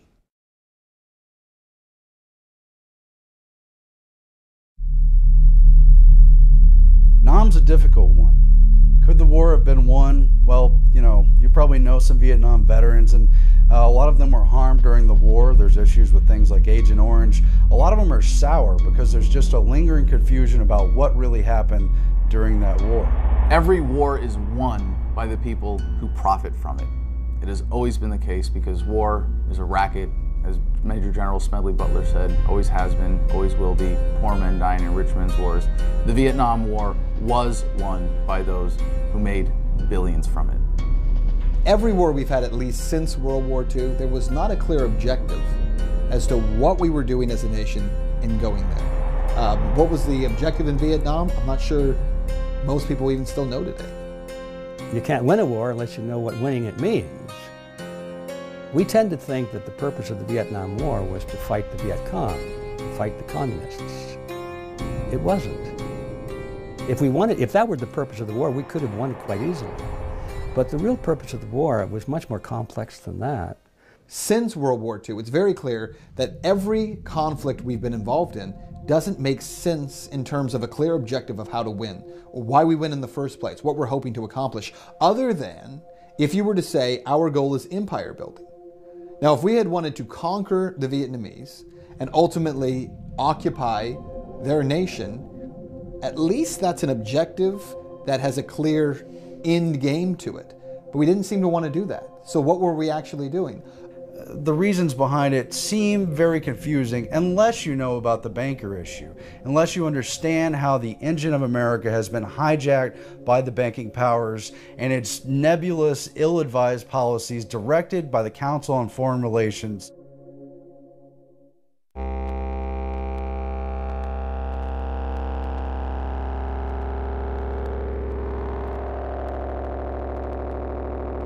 Perhaps no 20th century event impacted America more than the Vietnam War.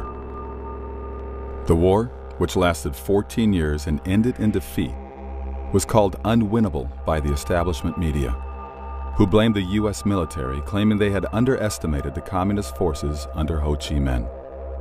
That war was part of the proxy wars that happened all around the globe in the name of fighting communism.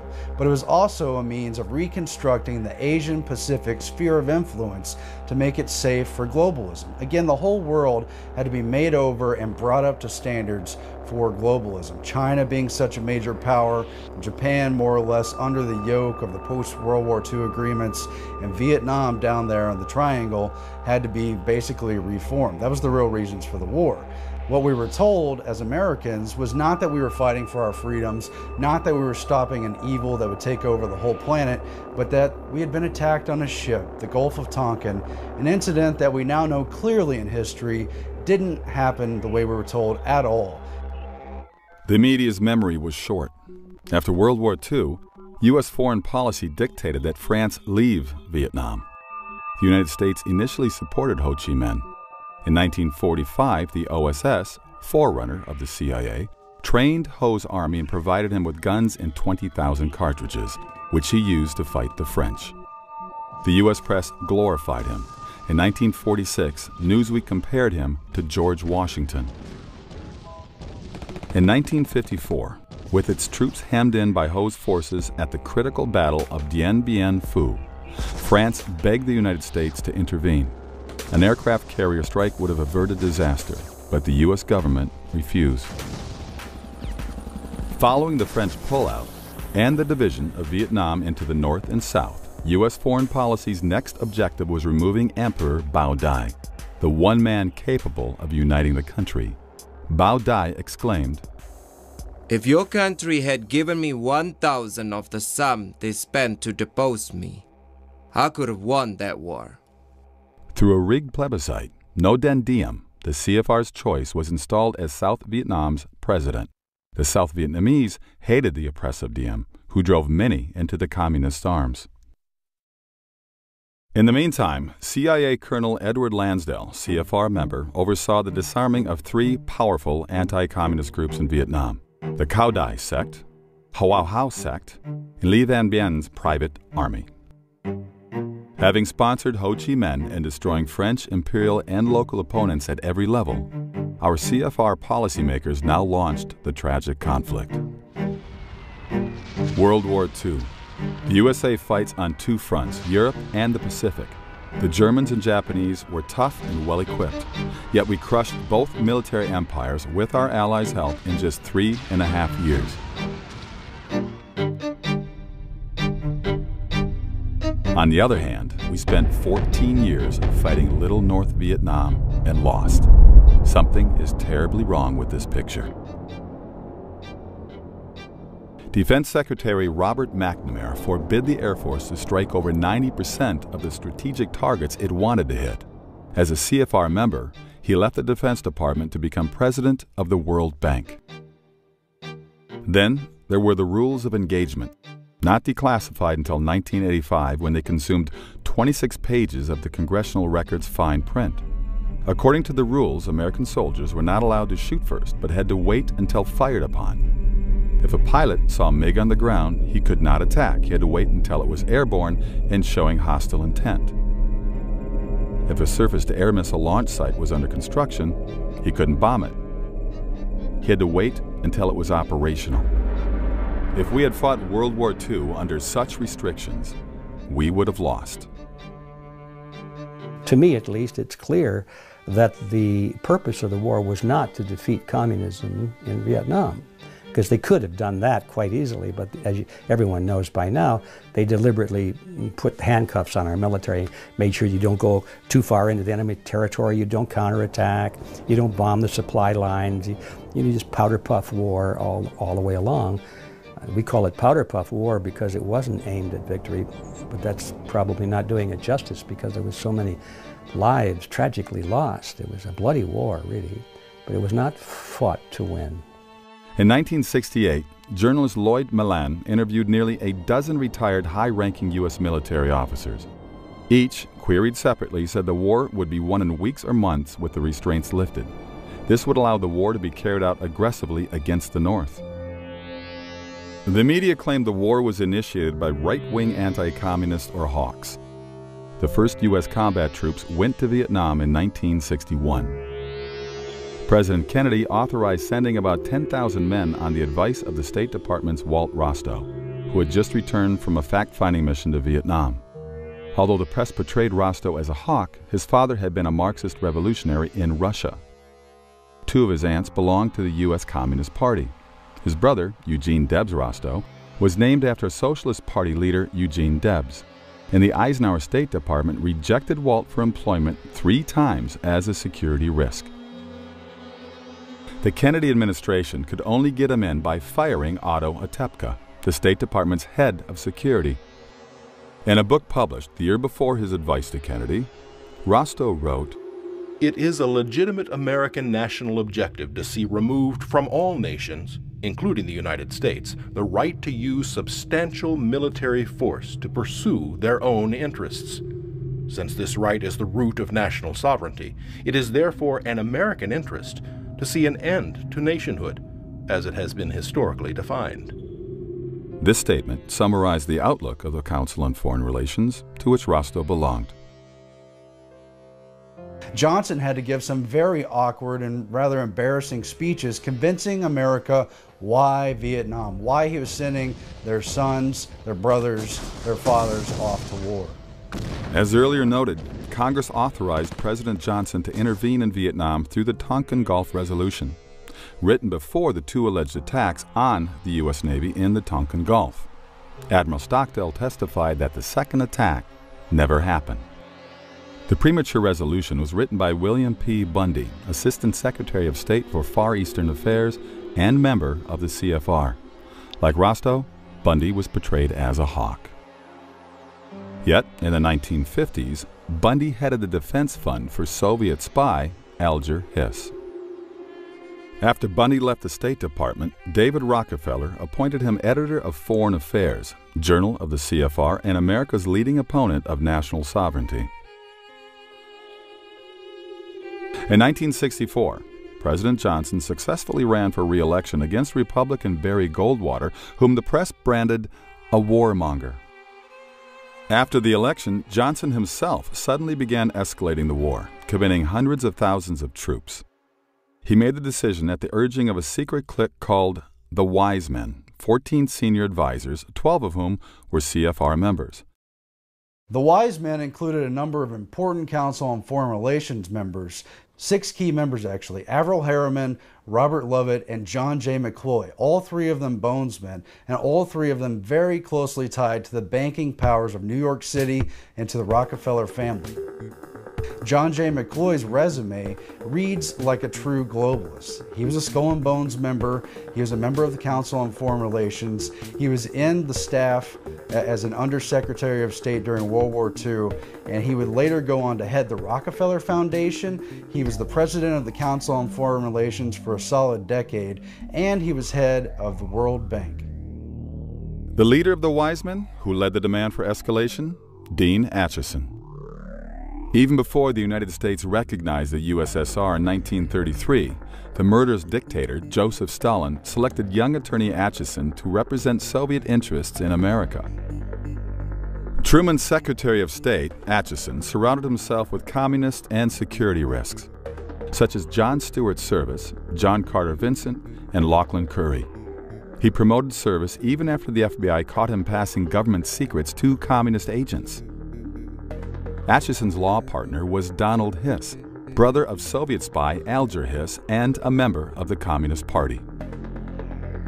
In short, the men who maneuvered us into Vietnam were not anti-communist, but soft on communism or even pro-communist. Nor were they flag-waving patriots. They were globalists who opposed nationalism in favor of world government.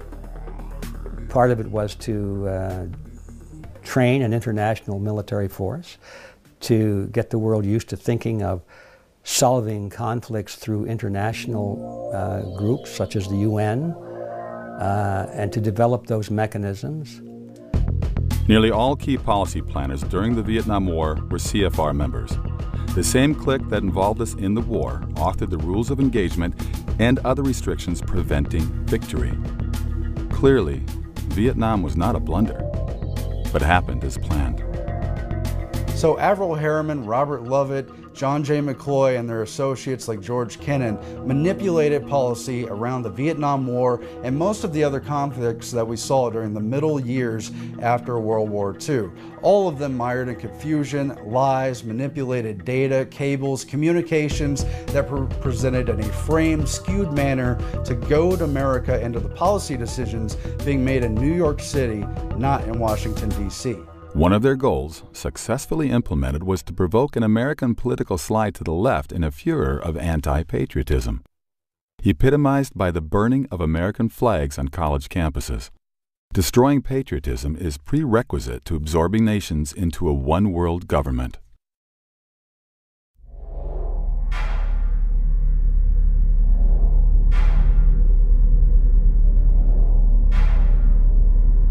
But we lost the jobs. We lost the wealth. Our middle class now has been decimated in America. It's getting smaller every year. People are getting poorer every year. Our opportunities for success are dimming every year. And we wave to the factories and to the industries that moved overseas and say, gee, that's too bad. The North American Union is just one proposal that some people see as an opportunity that's going to enhance their use of the racket to rip people off. You're not going to get a world government overnight. What's going to happen is you will get regional governments, and of course we've seen this with the creation of the EU and all of the trauma that goes with that they've been experiencing over there of trying to bring together multiple countries under a single currency, under a single economic system. Whenever people start talking about North American Union and linking us up, then I think, well, what's next? Then a South American Union, and then we join with the EU, and then before you know it, you actually have wound up with your global government. When they consolidate and centralize power and decision-making processes in these regional communities, it's going to be a very much simpler process for them to then consolidate power from those regional areas, because there'll only be a few of them, and then to bring that together will be, child's play in comparison to trying to bring together hundreds of countries worldwide. North American Union is especially dangerous, as are, again, many of these free trade agreements like the TPP. Why? Because they trump our Constitution. What they have to do is they have to line up the regulations in countries to mesh together, to not fight each other. So you see this going on in Europe, you see this going on in Asia, you see it going on in the current negotiations with the Trans-Pacific Partnership, for instance. The TPP, the Trans-Pacific Partnership, aims to say that any American law, including any constitutional law, is suspended in place of the TPP. That includes corporations operating in the United States. They would fall under the authority of the TPP before they would fall under the authority of the U.S. Constitution. That's a huge problem. Same thing with the North American Union. Would we then have some agreement that trumps our Constitution? It's all about regulation. You say, well, why? It's because they want to get them meshed together and lined up together so they can interoperate without national boundaries and national issues, you see. That the moment when America announced through then President George W. Bush that we were at war with terror, I think it was actually a truthful statement, but it was a terrible moment for the country. But the terror wasn't what they claimed that it was. $60 billion worth of spying on we the people? It's not about protecting us from Al Qaeda or Al Nusra or Al Capone. The war on terror, in my opinion, has become a war on the Bill of Rights. The war on terror has impacted the freedom on the people of the United States and the people of the entire world using fear. So the revolution apologizes for shitting all over your apathy. What people have to understand how this process works is fear is what always shuts consciousness down. The war on terror is to keep the people in fear and hysteria because fear stops everything. And what are you willing to give up in a war with your own fear? How does the war on terror fit in? The Department of Homeland Security has given the U.S. government unprecedented power to intrude on citizens' private lives. The ostensible purpose? Combat terrorism. We all oppose terrorism, but many wonder how that word might eventually be defined. The legislation that came out of the war on terror has been disastrous for the American public and for freedom in general, especially that part of it which has completely ruined privacy in America. Another way to look at it is creation of a total surveillance society. When we lose the fundamental right to privacy, you could make the argument that really we have no freedom at all. Virtually every piece of our electronic correspondence is being recorded and monitored by some branch of the federal government, all in the name of national security. What the war on terror has done is said, what will you trade in order to not feel afraid anymore? And unfortunately, as a nation, we said everything. We'll trade everything. They can put you in jail, hold you indefinitely under the Patriot Act. You know, and what is all this? It's all based on the war on terrorism. And where did that get started? With 9/11. And nobody wants to look at 9/11, but if you look at it hard enough, you'll realize that the whole official story is full of holes. And so what has happened in a very incremental way is turning everyone into a terrorist for whatever reason. We just heard Senator Reid say that the people that went to the Bundy Ranch are terrorists. The military are acting like terrorists. We're acting like terrorists. If you don't agree with your whatever, dog catcher or water meter reader or whatever, you're a terrorist. So again, we're back to the same thing as with the communists, which is today a terrorist is just anyone who disagrees with you. And it is polarizing and fragmenting society.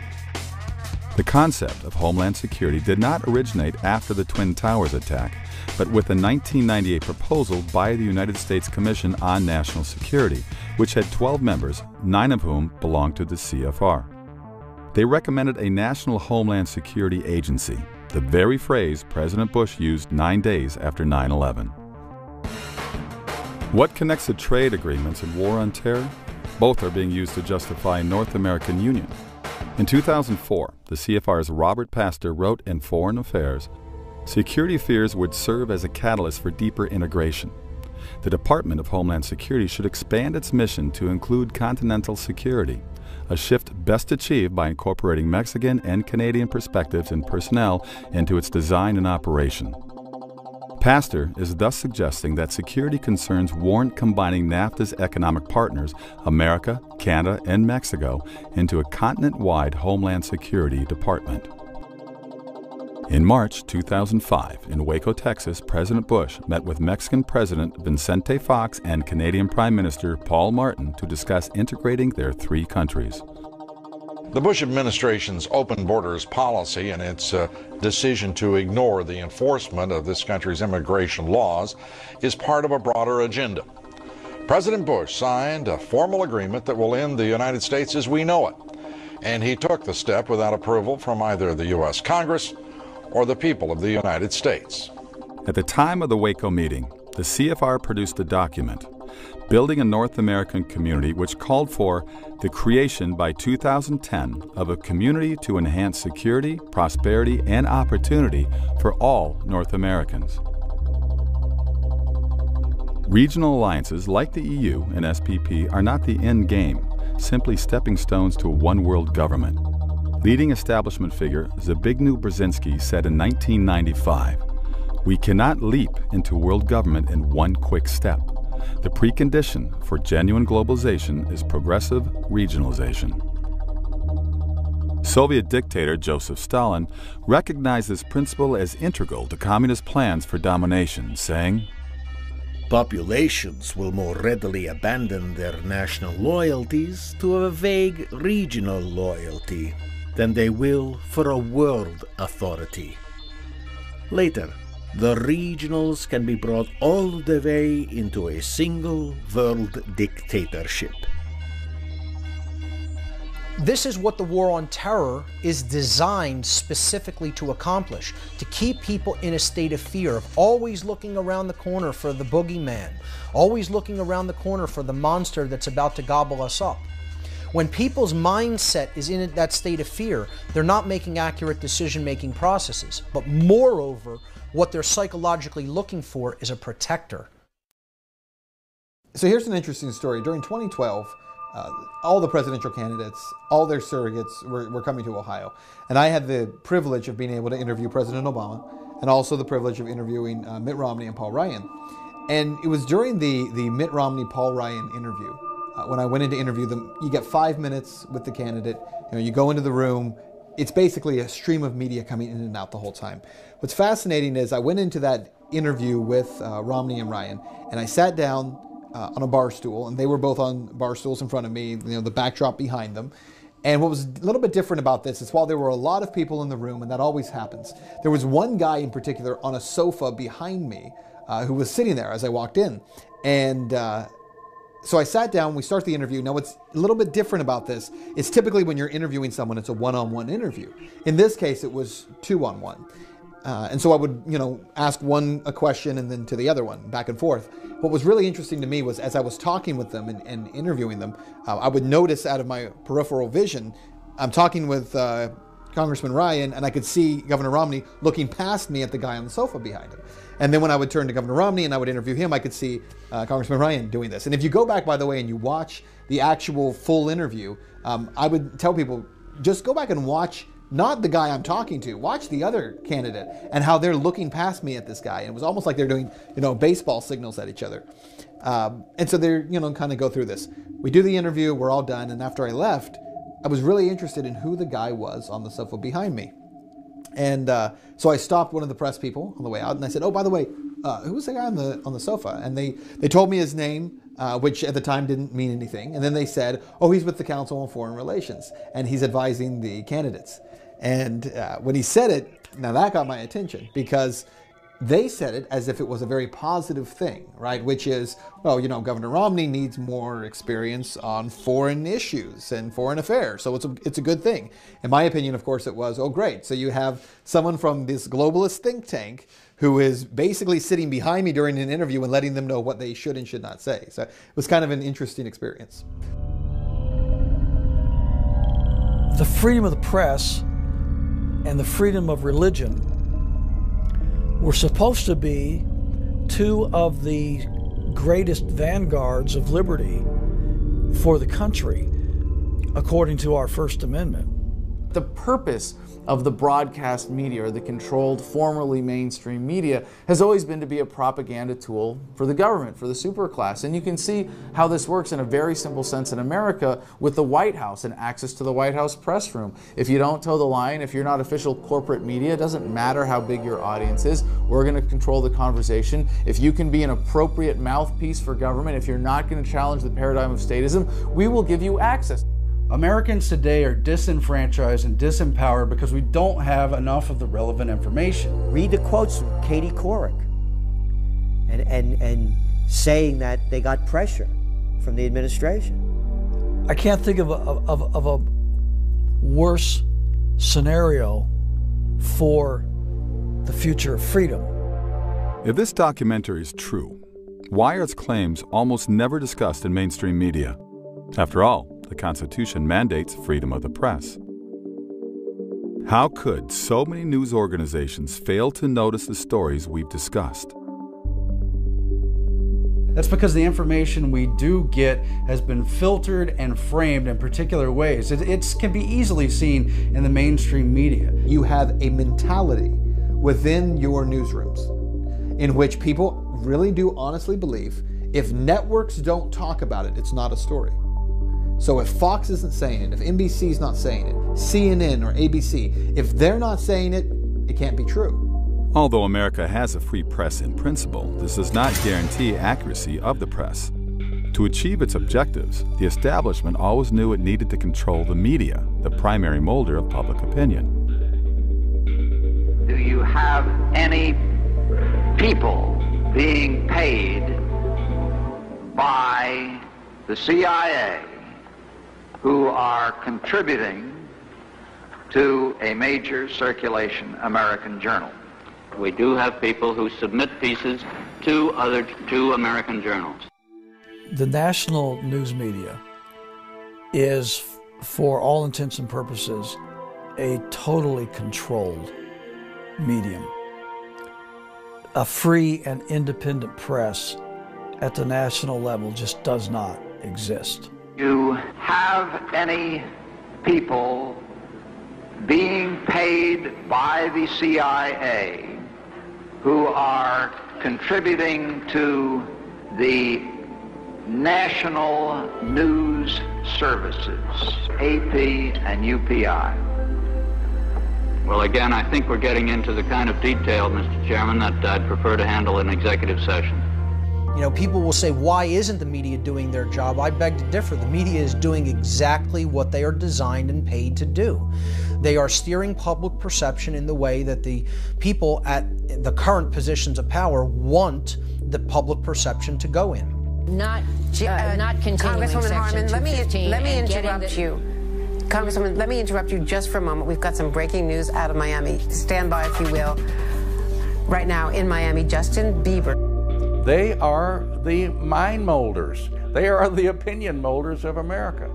And if you ask a guy some of the technical questions like you've asked me in the last few minutes on the street, you'll hear him reciting something that Rush Limbaugh or somebody else said on radio or TV. In the 19th century, August Belmont was a Rothschild financial agent in the United States. With J.P. Morgan, Belmont helped finance Adolph Ochs, who purchased the New York Times, then a tiny newspaper with a circulation of 9,000. International banking behind him, Ochs transformed the Times into the world's most powerful newspaper. Ownership passed from Ochs to his son-in-law Arthur Hayes Sulzberger, member of the CFR, then to Orville Dreyfus, CFR, then to Arthur Ochs Sulzberger, CFR. Well, I think there's a couple of things. You ignore the story because, number one, it doesn't fit with their own personal worldview. There are too many people with the same worldview sitting in those positions. I don't blame Brian Williams for not being interested in covering a story that challenges the globalist thinking of the CFR. I really don't, because he's entitled to his own belief system. The problem is when Brian Williams then prevents any stories that challenge his worldview from being a part of that newscast. And when Brian Williams does it, then Diane Sawyer does it, and so does Scott Pelley, and it goes on and on and on. And then when all the networks say, well, let's ignore those stories, all the local TV stations around the country say, well, they're not covering it, so it must not be a story, because those guys are the most professional, most legitimate media. The Times' editorial policy has consistently paralleled the establishment's agenda. When members of Congress opposed Paul Warburg's nomination to the Federal Reserve Board, the Times lobbied on his behalf. When communist Fidel Castro was trying to seize Cuba in 1959, a series of articles by New York Times reporter Herbert L. Matthews, CFR, persuaded Americans that Castro was the George Washington of Cuba. By 1962, Castro had Soviet missiles pointed at America. During the Vietnam War, the Times demoralized the public by publishing an alleged expose of the war's origins, the Pentagon Papers, a leaked Defense Department study. Leslie Gelb, who oversaw the study, went on to be a Times correspondent and editor. So will Gelb do an expose of the CFR? It's not likely anytime soon. He was the Council's president for 10 years and remains president emeritus. If you're one of those CFR members of the news media, If you're Brian Williams, who's a member of the CFR, if you're Aaron Burnett, who's a member of the CFR, if you're sitting there in your newscast that night and some story comes across about, we should look into the Federal Reserve Bank, you're probably not going to do that. You're going to ignore that. If people are protesting the Federal Reserve Bank, are we going to talk about that? No, we're not going to. Innumerable Times executives, editors, and reporters have been CFR members. The Times won't expose the CFR because they both belong to the same hierarchy. A similar picture can be sketched of other major news organizations. Media diversity is an illusion. People get caught up in debating if MSNBC has a better perspective than Fox News or ABC, NBC. These are a very narrow window of information. Here's your news, here's the report on what's happening through the Republican lens, through the liberal lens, but they're not getting down to the roots and down to the basics and saying, here's the true fundamental problems in society and here's the true solutions. There is this illusion in America we have a diverse media because we have so many diverse outlets. And a person might say, well, I know this story is true because I saw it on America Online, and then I turned on my television and CNN said the exact same thing. And then later in the week I got my Time magazine and it said the exact same thing. Now, when a story has been confirmed by independent news outlets like that, it must be true. Well, here's the problem. Until the recent AOL spinoff, America Online, CNN, and Time magazine were all owned by one corporation, Time Warner. At the national level, it's a surprising small number of people that control the vast majority of the national news media. It's no surprise that you're not going to see any of this in the mainstream media, because the mainstream media is owned and controlled by 5 major corporations. The New York Times Company owns the Boston Globe. The Washington Post Company owns Newsweek. Disney owns ABC. CBS owns Simon & Schuster. Time Warner owns AOL, CNN, Time, Warner Brothers Studios, HBO, New Line Cinema, Sports Illustrated, People, Fortune, Money, and dozens more. News Corporation owns the Wall Street Journal, Fox Television, London's The Times, Barron's, HarperCollins, Zondervan, Hulu, and the New York Post and scores of other media outlets. When you have one corporate owner, you're going to get one viewpoint. You don't get a diverse view unless you have diverse ownership. I got a communication from someone who's in a 3-letter network, head of a news department for that 3-letter network, and said, my family member is in Iraq now, and I was so disturbed at what you said last night about depleted uranium. I don't want to believe this is true. And I said, it is. I gave the evidence, the information, and he said, yes, I've been up all night studying it. You are right. He said, I wish I could tell the people this. And I said, and why can't you? And he said, it's not part of the political paradigm. Most of America's major media is owned by around a dozen multinational corporations. These, in turn, have directors that interlock through membership in the CFR. Thus, the establishment can guarantee the public receives a uniform viewpoint. The mainstream media will not cover many of these issues because of, in part, because of the people who pay to sponsor their television shows. When you have major corporations that are doing pretty disgusting things to the mainstream public, paying to have TV exist, they're not going to want the commentators discussing about the things that they are doing and how they're awful. You're not going to see the truth in mainstream media, and in fact, you're going to see disinformation agents. You'll see people like me smeared in the media. If it comes out at all, the information that we're talking about, you're going to find that it's marginalized. Once a year, the world's elite from government, banking, industry, and media hold an international summit called the Bilderberg Conference. The meetings are closed to the public. In 1991, speaking before the Bilderbergers, CFR Chairman David Rockefeller described the media policymaker marriage. We are grateful to the Washington Post, the New York Times, Time Magazine, and other great publications whose directors have attended our meetings and respected their promises of discretion for almost 40 years. It would have been impossible for us to develop our plan for the world if we had been subject to the bright lights of publicity during these years. But the world is now more sophisticated and prepared to march towards a world government which will never again know war, but only peace and prosperity. But I don't think we're buying into it as much anymore. I think that the advent of new media, I think the internet, social media, the ability for people to talk to each other, communicate, share information like at no other time in human history really renders a lot of the propaganda that we face unusable. It's very tempting when you look at the short-term trends in the American government and the application of technology in organizations like the NSA to think that we're heading towards a totalitarian surveillance state. But technology is fundamentally empowering, and with all the technology that's on the horizon right now, we see Google Glass as an exciting innovation, but really just scratching the surface of what's about to happen with computers in our brains, if not just in our contact lenses, or better integrated with our lives in general, and the profusion of cameras in society. These are good things in and of themselves. The question is really who controls these technologies. And it is scary when government controls these technologies, but I'm very confident that technology also empowers greater awareness and is going to lead people to realize that non-coercive, voluntary, peaceful relationships are superior to violent, coercive ones that are the reasons we have to be afraid not of the technology itself, but of the application of it. So it's really important to be aware of that distinction when fighting back and making sure that we're not making people afraid of the technology itself, but that they know what is correct to be afraid of, which is the government control and usage of these technologies as mechanisms of greater control. But the technology fundamentally empowers us to better control our world, our environment, to be more empowered human beings as individuals, and that is a great thing to be celebrated. If anything, is going to lead government to be obsolete. We are the individual people of the United States. We need to exercise our rights. Nobody's going to come in on a white horse and rescue you or save the day. This is your job. This is an informed electorate's job. It's our job to inform our elected officials that we refuse to be a part of this plan.